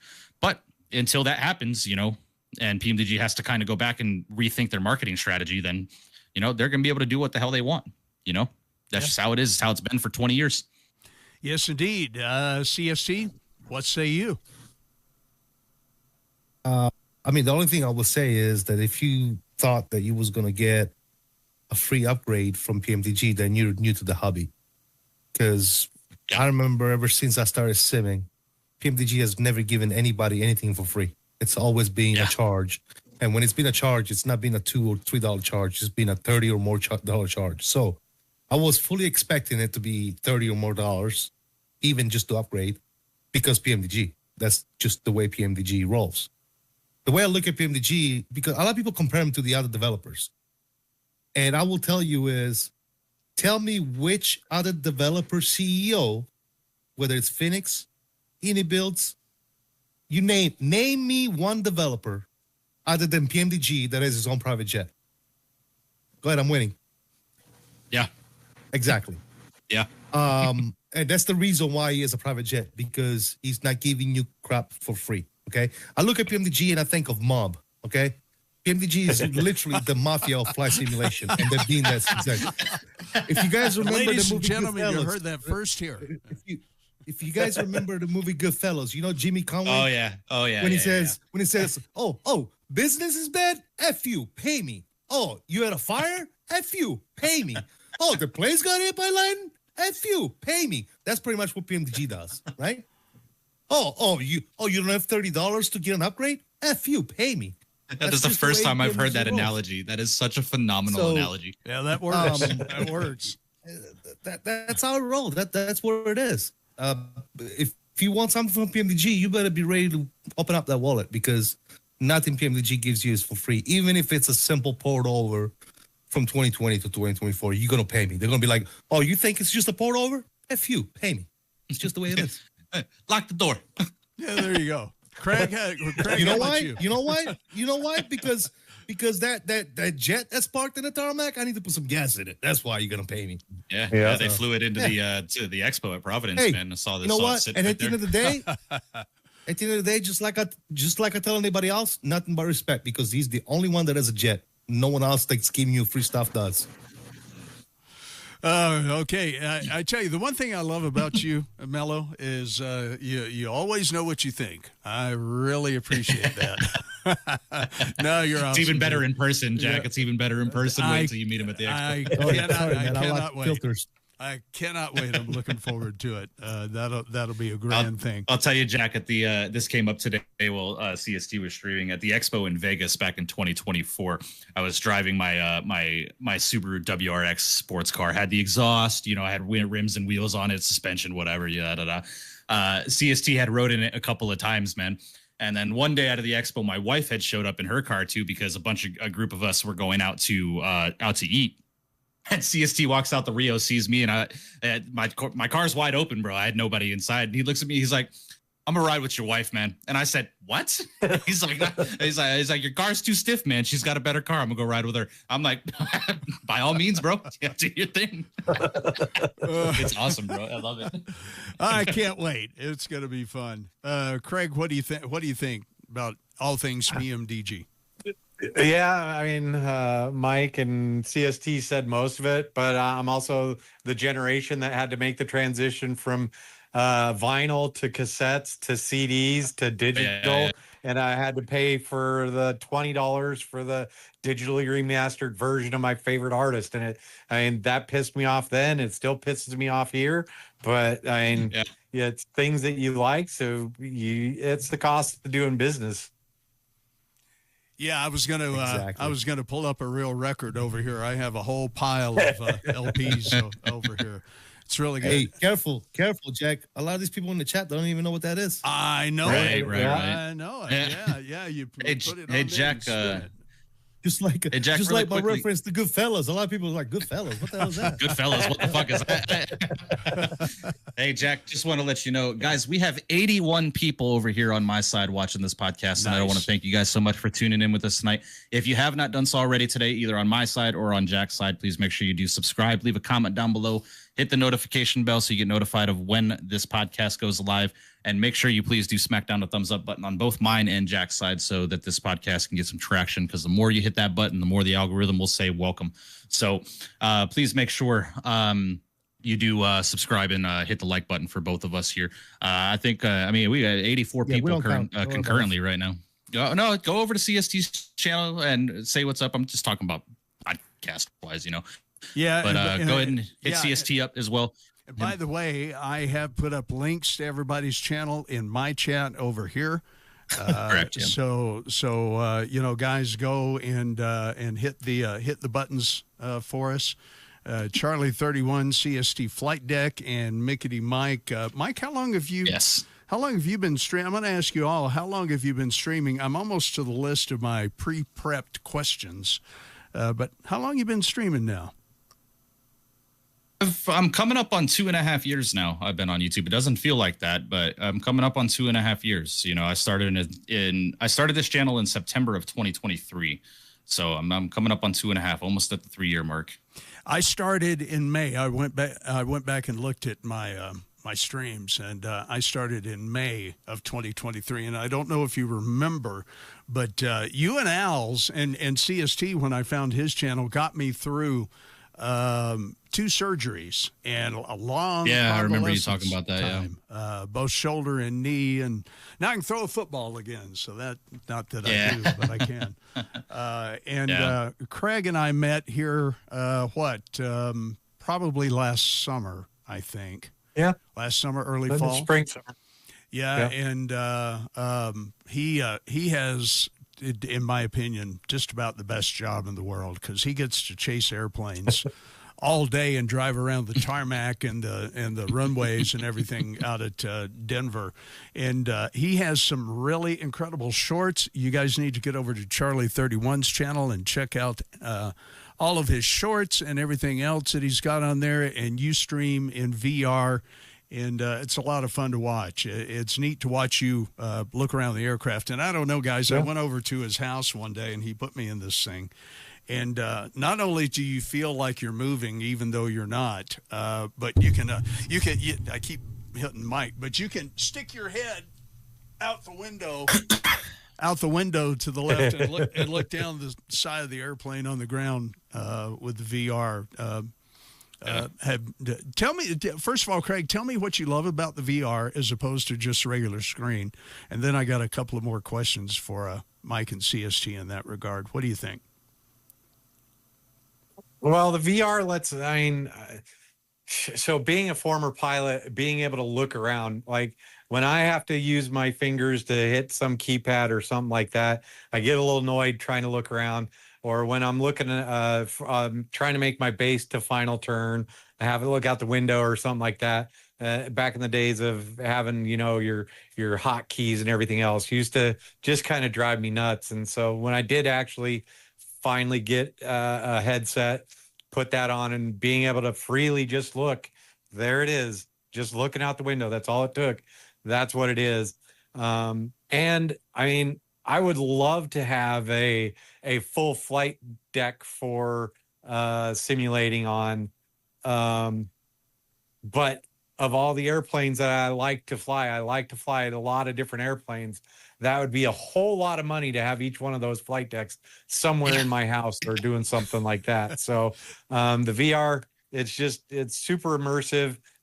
Being able to just look, I don't get a crink in my neck or any of the other fun things, but I do lose a lot of stuff with it. Like being able to chat with the chat real intuitively is kind of tough sometimes. But the VR, been in it for about 3-4 years now, and it's a fairly being able to fly all the different airplanes. And right now, the helicopters, being able to fly helicopters, night and day difference between just having it on a 2D screen. So yeah, I can imagine VR in a helicopter is just the Lord's gift to flight simulation. I can imagine. It is. I wish I could do VR. I genuinely wish I could do VR because I don't know. You can see right here, I have a full wheel. So I love doing sim racing. Sim racing is something that I do off stream on a regular basis. And VR and sim racing is phenomenal. Just being able to stay on track and just look quickly to your left to see the car that's next to you, that's on your side draft and stuff like that, without having to hit a button on your wheel to look left and stuff like that could get you squirrely real quick. But VR, unfortunately for me, gives me terrible headaches and I get ridiculously bad motion sickness in VR. So it's something that I can't do personally. So yeah. By the way, good night. And that's what a lot of people experience. So yeah, good night to Graham in Scotland. And CST VR. Have you thought about that? Are you still there? Did he take a break? Oh, there he is. No, can you hear me? Yeah, go ahead. I'm taking a break, but I'm still here. So, yeah, I've tried VR numerous times. As a matter of fact, in the house between me and my son, we have about 4 VR sets. Nice. It's just not my thing because I enjoy the plethora of peripherals that I have, right? So I would lose all of that pretty much. So I'd rather have that with Tobii Eye Tracker than putting a VR headset on my face and lose everything that I like. I just love to manipulate all, my overhead and my autopilot panels and EFIS and Mickittyy and all that good stuff rather than clicking everything. But on the other side, the VR has that aspect of it puts you there. So it's fantastic for those that enjoy it. I just don't. I rather. Obviously, you all know I'm building one, so that's I'd rather have the cockpit than a VR headset. So, I've been threatened with divorce a couple of times, so we'll see what that ends up being. But I will tell you this right now: if you think it's cheap, it's not cheap. It's somewhat expensive. I'm fortunate enough to where I've had some companies help out, like Wind Control and some others. But I'm already close to $20,000 on it. Wow. Yep. It's going to be beautiful. And I tell you what, dude, Craig and I alone. What's that? Go ahead. No, the PC alone was close to 7. The PC alone was close to 7,000. Just the PC. So that's already half of it. So Yeah. and you got to think about all that. The screens, the TVs. If you go projection, it's even more expensive. That's why I ended up going with the 75-inch TVs rather than projections, because I was looking at if I wanted to go projection, I probably would have had to spend another $6,000 to $7,000 just on projector and the curved projection screen and all this. It's just insane, right? It's insane. Expensive. It is. But I've started and it's gonna get done. I'm gonna finish it at this point. It is what it is. You already down the rabbit hole, man. I'm already down a kidney, but I got one left, so we'll see what happens. Do you have a projected? I have a couple guys that fly full flight decks, and they are not cheap. One guy, Pat 738, he runs 5 different computers, all running 5080s, I think, maybe even 5090s, and that's just in the PCs alone. And he's got the full 737 flight deck. It's wow. It can drain your wallet really fast. Do you have a projected completion date, CST? Well, the cockpit is pretty much, I could get in and fly it right now if I really wanted to. I just don't. I want to get everything done, right? I want to do the actual shell, the cockpit as well. So I'm working on that right now. And like I was saying before, I want to redo the center pedestal. I like the way it came out, but it can be better. So I'm definitely redoing the center pedestal to make it a little better than where it is now. Sure. And it takes, because I'm doing it myself, and I'm not just buying a product that's already done. I could have went to Scholarkey and be like, hey, hook me up. But I like doing stuff for myself. So that's why I went that route. And I didn't want to be tied to the because I did actually call them up and I talked to Scholarkey, and you're tied to the software. You can't use non-proprietary software. You're tied to the software and you got to pay them. They're like what I was saying before, Goodfellas. Oh, you want to fly the sim? Pay me. That's just how it is. You got to pay a yearly subscription to Scholarkey to be able to utilize your sim, and I'm not down with that. Yeah, for sure. Well, guys, I am out of questions for tonight as far as stuff that I had prepared. Anything in particular you want to touch on? Mike? I do have a couple of questions from some people in chat. If we want to open up the panel to the chat, we can probably get some questions from the chat here.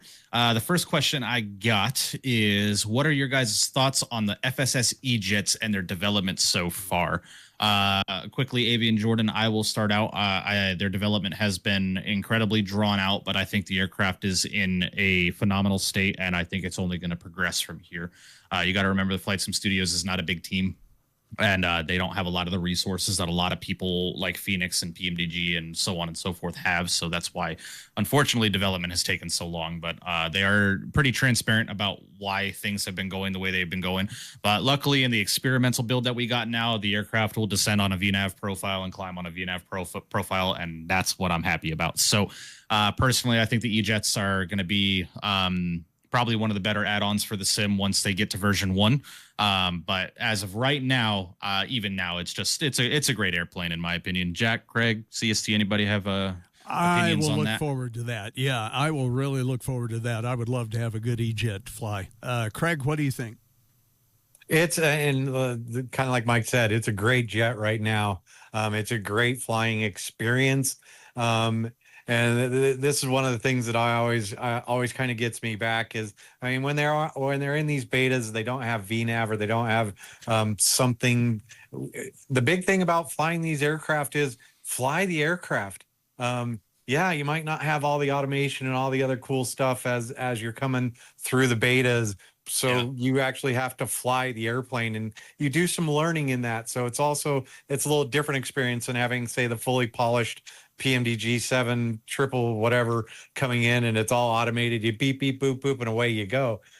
Being able to get in an airplane and I mean, you really enjoy the CRJ, Jack, and there is a lot of manual interaction with that aircraft. And as sort of an old timey pilot I kind of like those sort of less than automated things. And so the E-Jets, for sure, it's a great airplane. It's a lot of fun right now, and working through some of the things that they're developing is great. So yeah, like Mike said, when 1.0 comes out, it's gonna be a legit little airplane. So yeah, and that's genuinely, Craig, what I used to tell my chat prior to the experimental build on the VNAV build is like, if you get this, understand you're buying an experimental airplane, and you are going to have to be very hands-on with it. You're going to have to fly it like the CRJ, because the CRJ doesn't have a VNAV profile, right? You're going to have to make sure that the air traffic controller knows that you're flying an experimental build airplane that can't do holds, can't descend and climb on VNAV profiles, et cetera, et cetera. So as long as you're competent enough to do that, then, you know, you'll have a good time with the plane, because the sounds are phenomenal. The textures are great. The modeling is exquisite, in my opinion. And it's a great little jet. It's fun to fly. You can fly it into small airfields. You can fly it into major international airports and not make the air traffic controller want to rip his head out.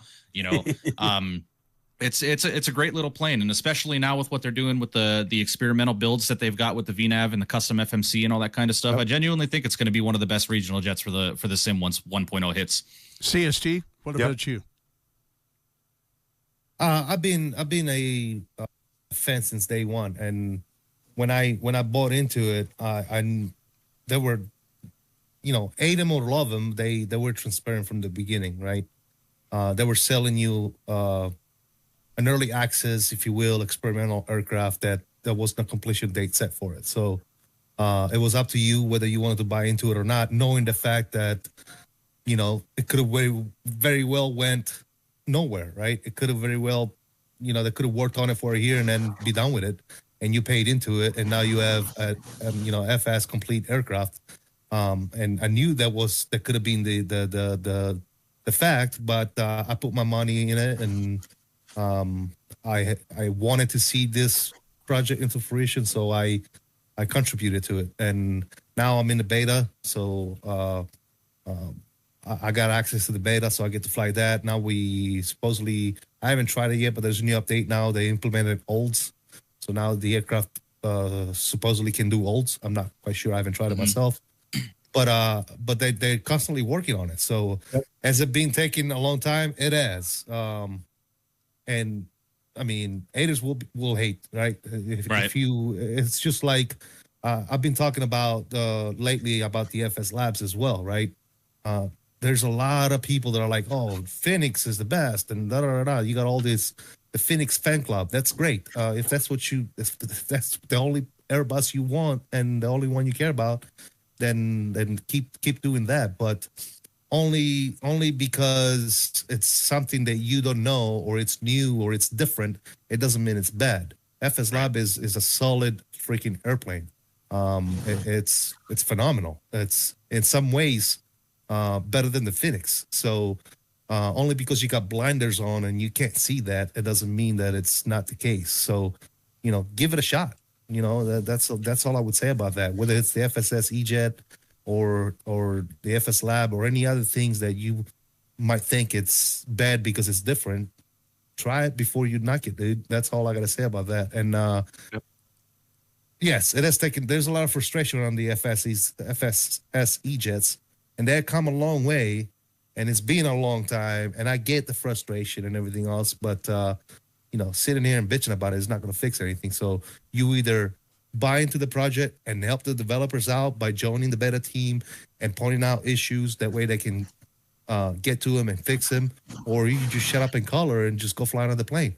That's the way I look at it, man. And, you know, I used to be that person too in the past. I used to be the always bitching person and complaining. And so in the past 3 years that I've been streaming flight simulation, I've done a lot of growing myself. You know, I used to be a little hater when it came to little kids joining VetSim. Now I'm like, hey, man, let them play, let them learn, let them get better, right? If don't block it, just let it happen, dude. If you don't like it, if you don't like. Yeah, I mean, if you don't like, if you don't like having the kiddos on VetSim trying to learn, you know, how to you know, manipulate or out of being in the environment, then don't listen to them. Block them out, dude. You don't have to. Like, I've known people that have quit VetSim. They're like, that's it. I'm not flying VetSim no more because you got all these kids on VetSim. You're an idiot, dude. Like, what? Yeah. So you're gonna let that ruin your experience? You're gonna let that affect your hobby? Right? It's totally insane. Like I've totally went a 180 from when I started simming to now. It's way different because I've seen a lot of good things come from stuff like that. So And I've got to meet a lot of developers too that have shown me the behind the curtains, if you will, right? The backstage of what goes into making an airplane or making a scenery. It's not like opening up a bag of chips and start eating Doritos, dude. It takes a lot more than that, right? It takes time. It takes developing. It takes people. It takes skills that, unfortunately, you know, you don't go on the internet and find a Microsoft or an X-plane aircraft developer. That's not like something you go to college for, right? That's almost a self-taught process, right? When it comes to coding and stuff like that, you might have a basic knowledge, but you don't just go around the corner and find somebody that can do that type of stuff, right? It's hard to find that type of people, right? That's why a lot of people that are part of PMDG used to be part of something else at first, right? You don't make people, you know, it's hard to find people that can do stuff like that. So, Yeah. And when you make a legitimate product like you know, a PMDG or a Phoenix or an FS Lab, there's a lot more than just coding and modeling. There is real pilots, there's testing, there is, you know, all that stuff. You gotta make the real aircraft system reflect the fake airplane, right? It's not as simple as it seems. So as much as me included, as much as we all complain about, oh, it's been 2, 3, 4 years, what the hell? Where's the Phoenix Neos? Well, you know, it's not that simple. So, I mean, I'll keep wanting the Neo, so I keep bitching about it. Man, when are these damn Phoenix Neos coming out? But at the same time, I understand, right? Right? Okay, yeah. It's not like riding a bicycle, right? It's a lot more into than just that. So yeah, it's kind of become a universal answer in our chats when people ask, "Well, when is this coming? When is this coming? When is it coming?" Right. It's like, bro, it'll be here when it gets here. Yeah, like there's nothing we can say or do. Whenever it's it gets gonna happen. here. Yeah, right? exactly. It's not. Again, I want to reiterate the fact I've seen what goes on behind the scenes, and to me, when I was looking at the way they actually make the hydraulic system, the pneumatic system, the fuel, it's all different things, all put together in one big bowl, and everything's got to play nice together. Dude, it's insane. To me, when I was looking at it, I was like, is this Japanese? What is this? What am I looking at, right? And you don't even have an idea on what goes behind until somebody shows you. And like I said, I was fortunate enough to actually have a developer literally sharing his screen on Discord and be like, hey, this is what I'm dealing with. And you know, it's me and 2 other people. That's it. They know anything about this. Like, I can't find nobody else that knows anything about nothing. And it's hard to find people that know how to manipulate all this stuff in the sim environment. And when you do find that one person probably has a day job and he just can't devote 24 hours, 7 days a week to making the hydraulic system for this plane, right? So he can do it on his spare time, you know. And so again, there's a lot of moving parts. There's a lot of things that go into developing an aircraft like that. And the biggest team, and the one team that is able to develop day in, day out, as you all know it, is who? PMDG. Why? Because they don't give you shit for free. That's why. I said any builds. I mean, it feels like any builds is popping out freaking scenery after scenery after scenery after scenery. Any builds is the same way. They don't give you shit for free. You got to pay for it, dude. You know, CST, you touched on so many good things there. As a matter of fact, there was a question in my chat. You know, what are the opinions on the upcoming FS Labs Neos and the Phoenix Neo? I would think at this point it's more just a wait and see, you know, just how good the product is, how it's been developed, how it's released, how it comes out and does all of that. One thing I've been meaning to throw in here and I keep forgetting, and I looked down and finally remembered, is Charlie 31 on Thursday night has basically what's called the Thursday Night Flights, a Thursday Night Flight Club.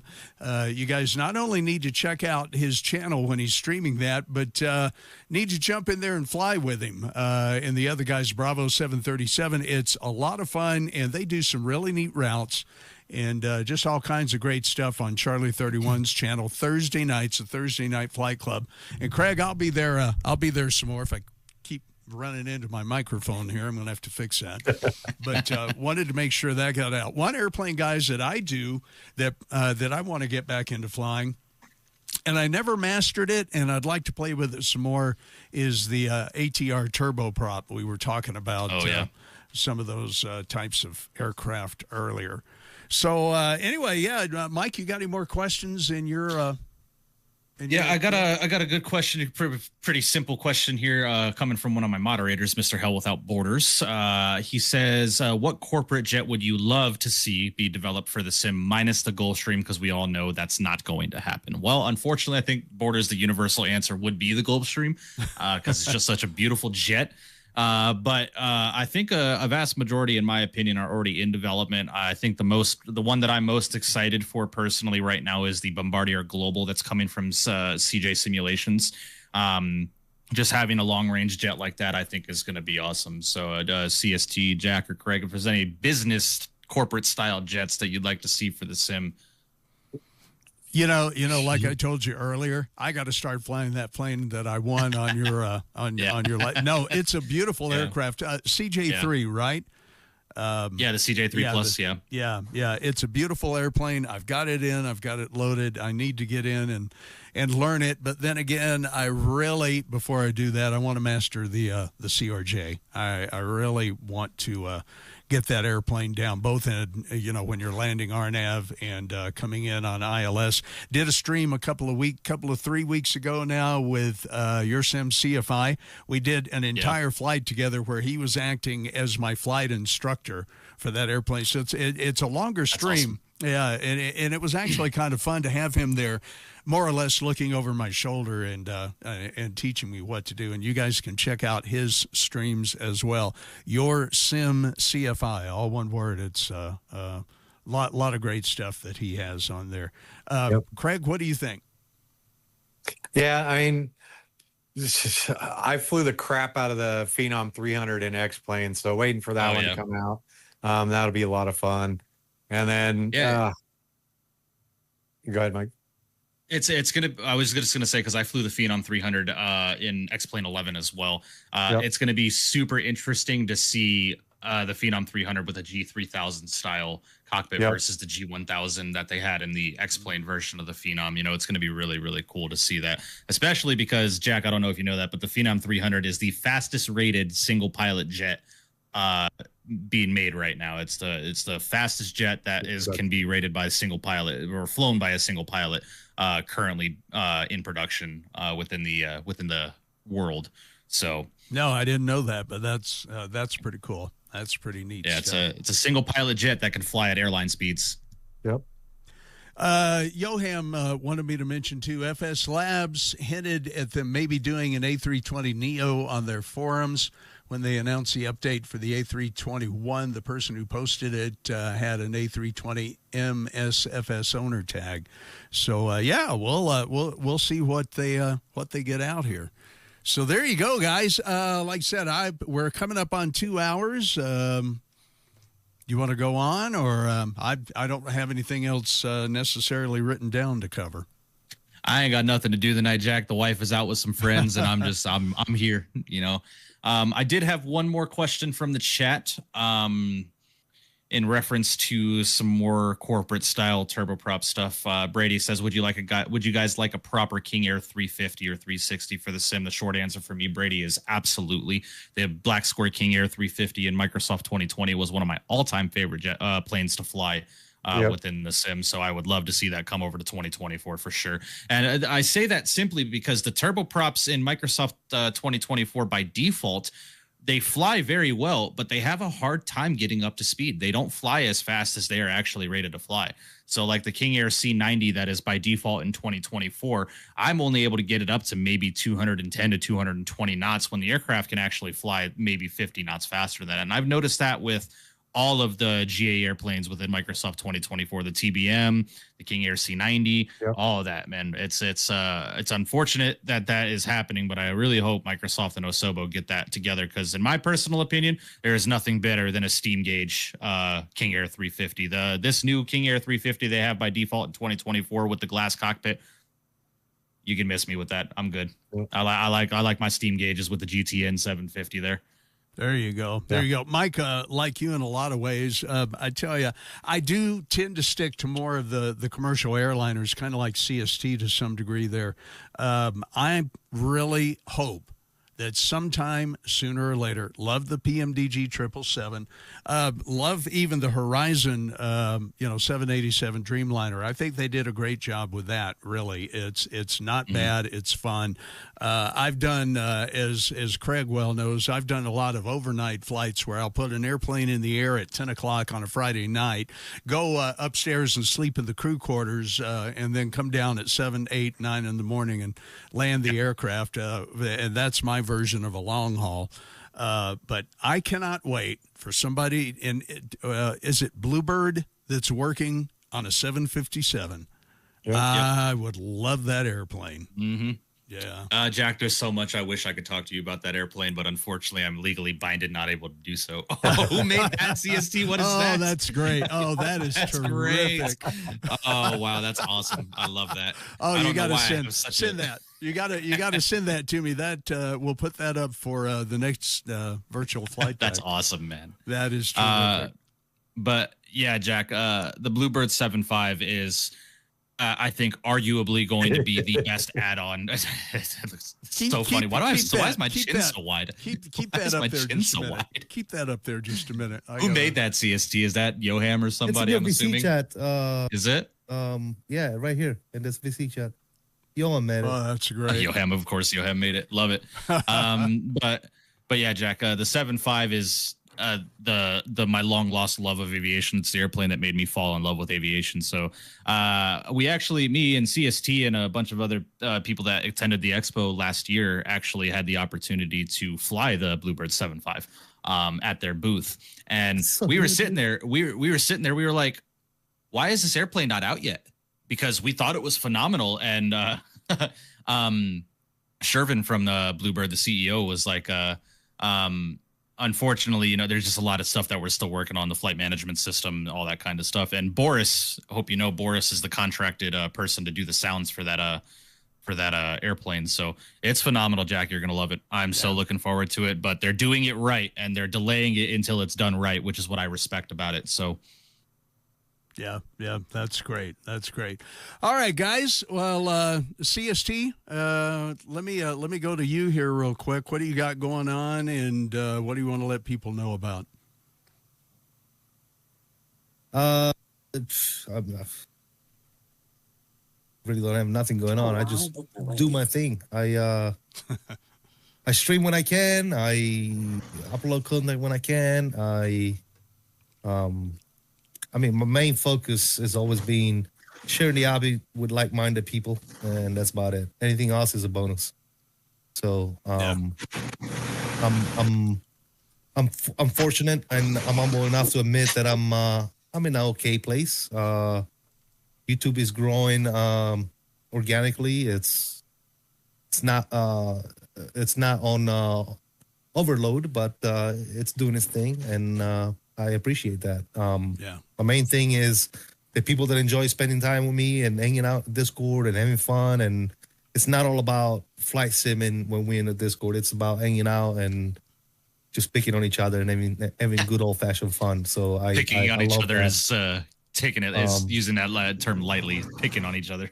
Yeah, I mean, but that's what it's about, man. Hanging out, having fun, right? At the end of the day, that's the kind of community I'm trying to build, really. Like I said, YouTube and streaming and all that stuff, that's just a bonus. It's just having fun. So I'm gonna keep doing my thing, and if it grows, it grows. If it doesn't, then I'm good with it. It is what it is. I'm the same way, Guy. I'll tell you right now, I love doing this. It's fun. I'm getting to meet wonderful new people. Looking forward, like I said, to shaking your hand, or as we amateur radio operators say, we have an eyeball QSO being the word for contact, and looking forward to shaking your hands at Flight Sim Expo, maybe hanging out a little bit, going to dinner, whatever might present itself.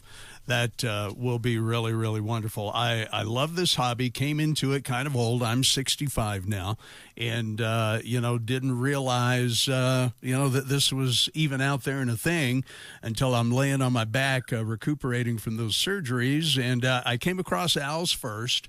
And then Mike came across you, and you two specifically, were my inspiration for wanting to start streaming. And as you guys know, I like to do the Captain Jack Rock and Roll radio show at 37,000 feet and bring kind of just some of my disc jockey roots into that. You guys do the more serious, all the time VATSIM streams and this sort of thing, and I get in there and I forget to turn on the landing lights and forget a thing or two here or there. I don't know if you saw my stream the other night in Milan, but I was Craig, 500 feet over the runway before I put the landing gear down.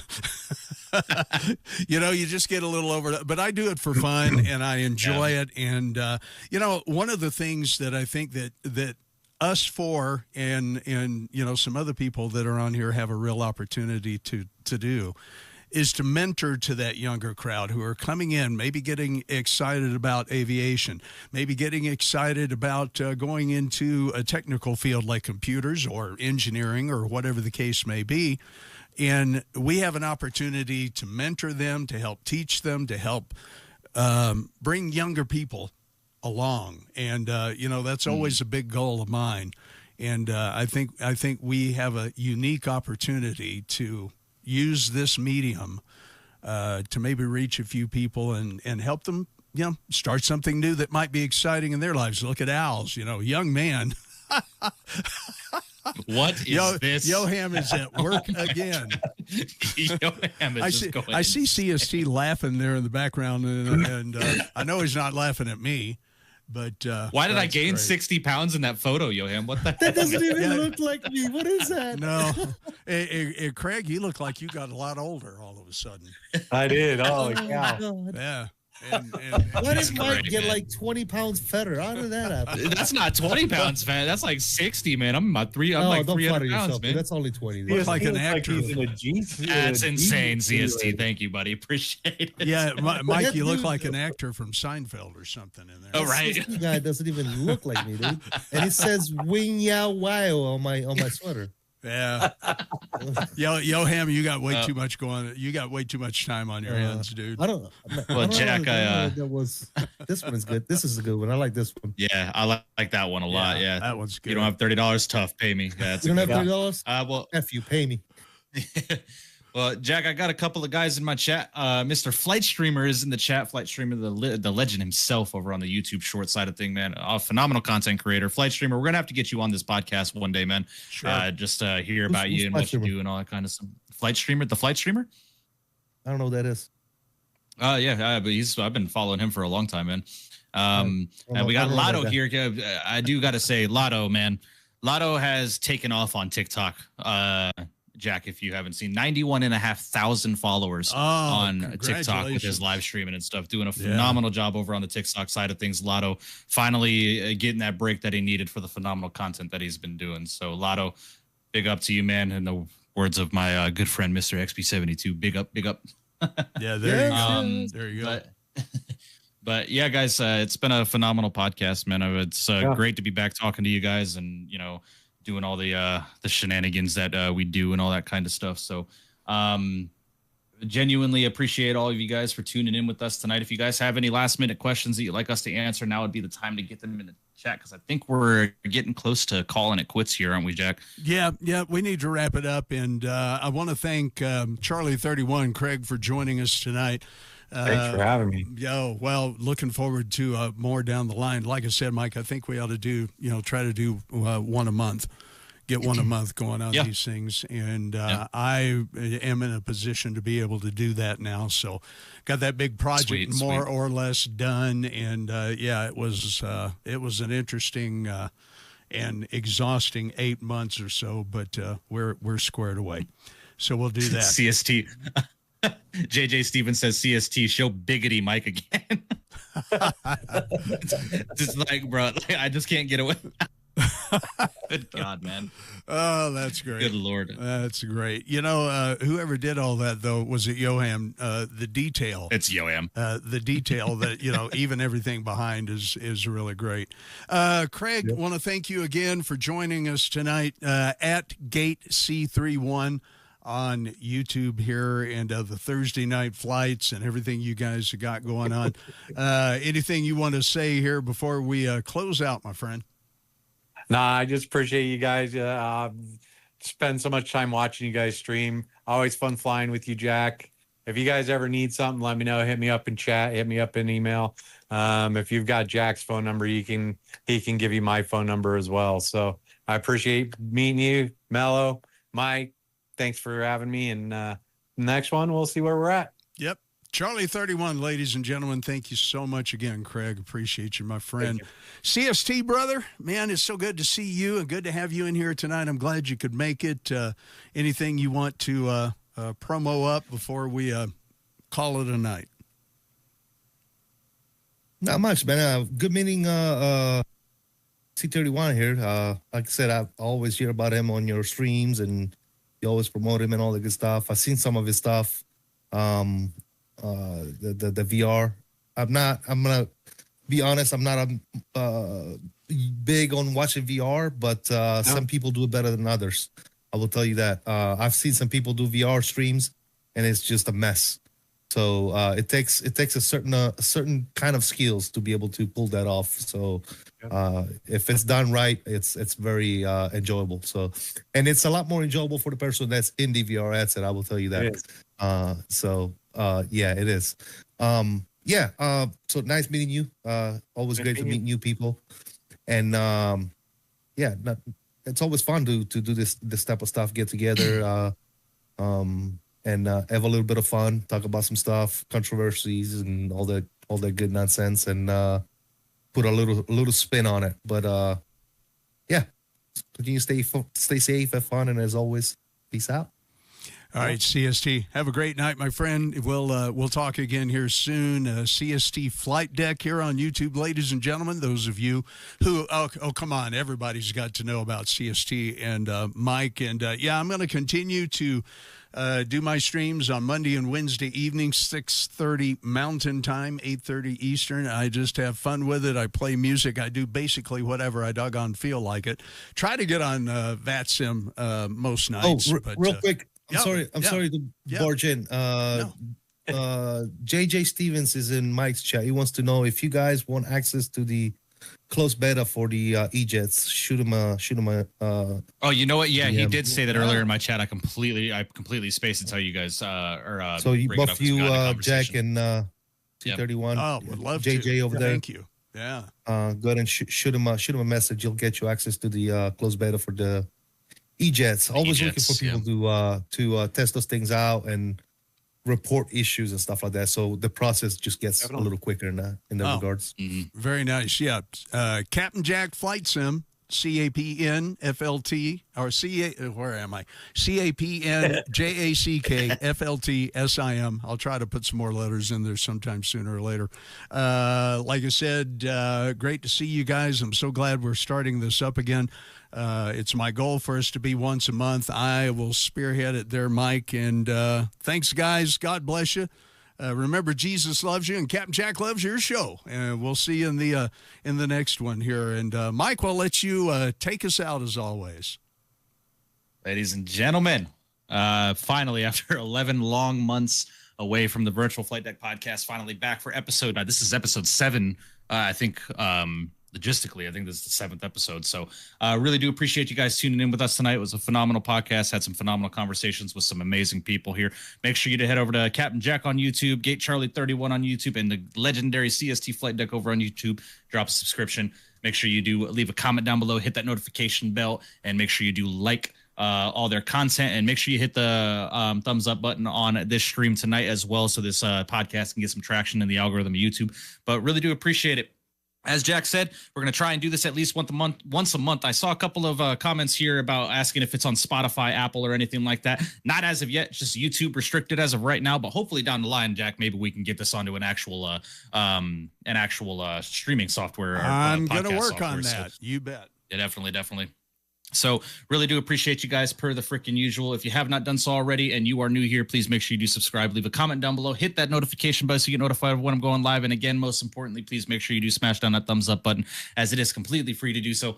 Helps out our channels tremendously as it pushes our content through the YouTube algorithms out to the rest of the flight sim enthusiasts and the aviation geeks around the world. And if you are not a part of our Discords, please make sure you do find the Discord link on each of our individual channels, and make sure you do join that so you can stay up to date with the content creators and the channels in and of themselves. So really do appreciate you guys per the usual. Craig, Charlie31, a legend in my chat. Really do appreciate you tuning in with us and hanging out and having some great conversations. Looking forward to having you back. And we'll go from there, guys. But per the usual, hope you guys stay safe. God bless each and every single one of you. And from the virtual flight deck, y'all, we will see you.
Okay.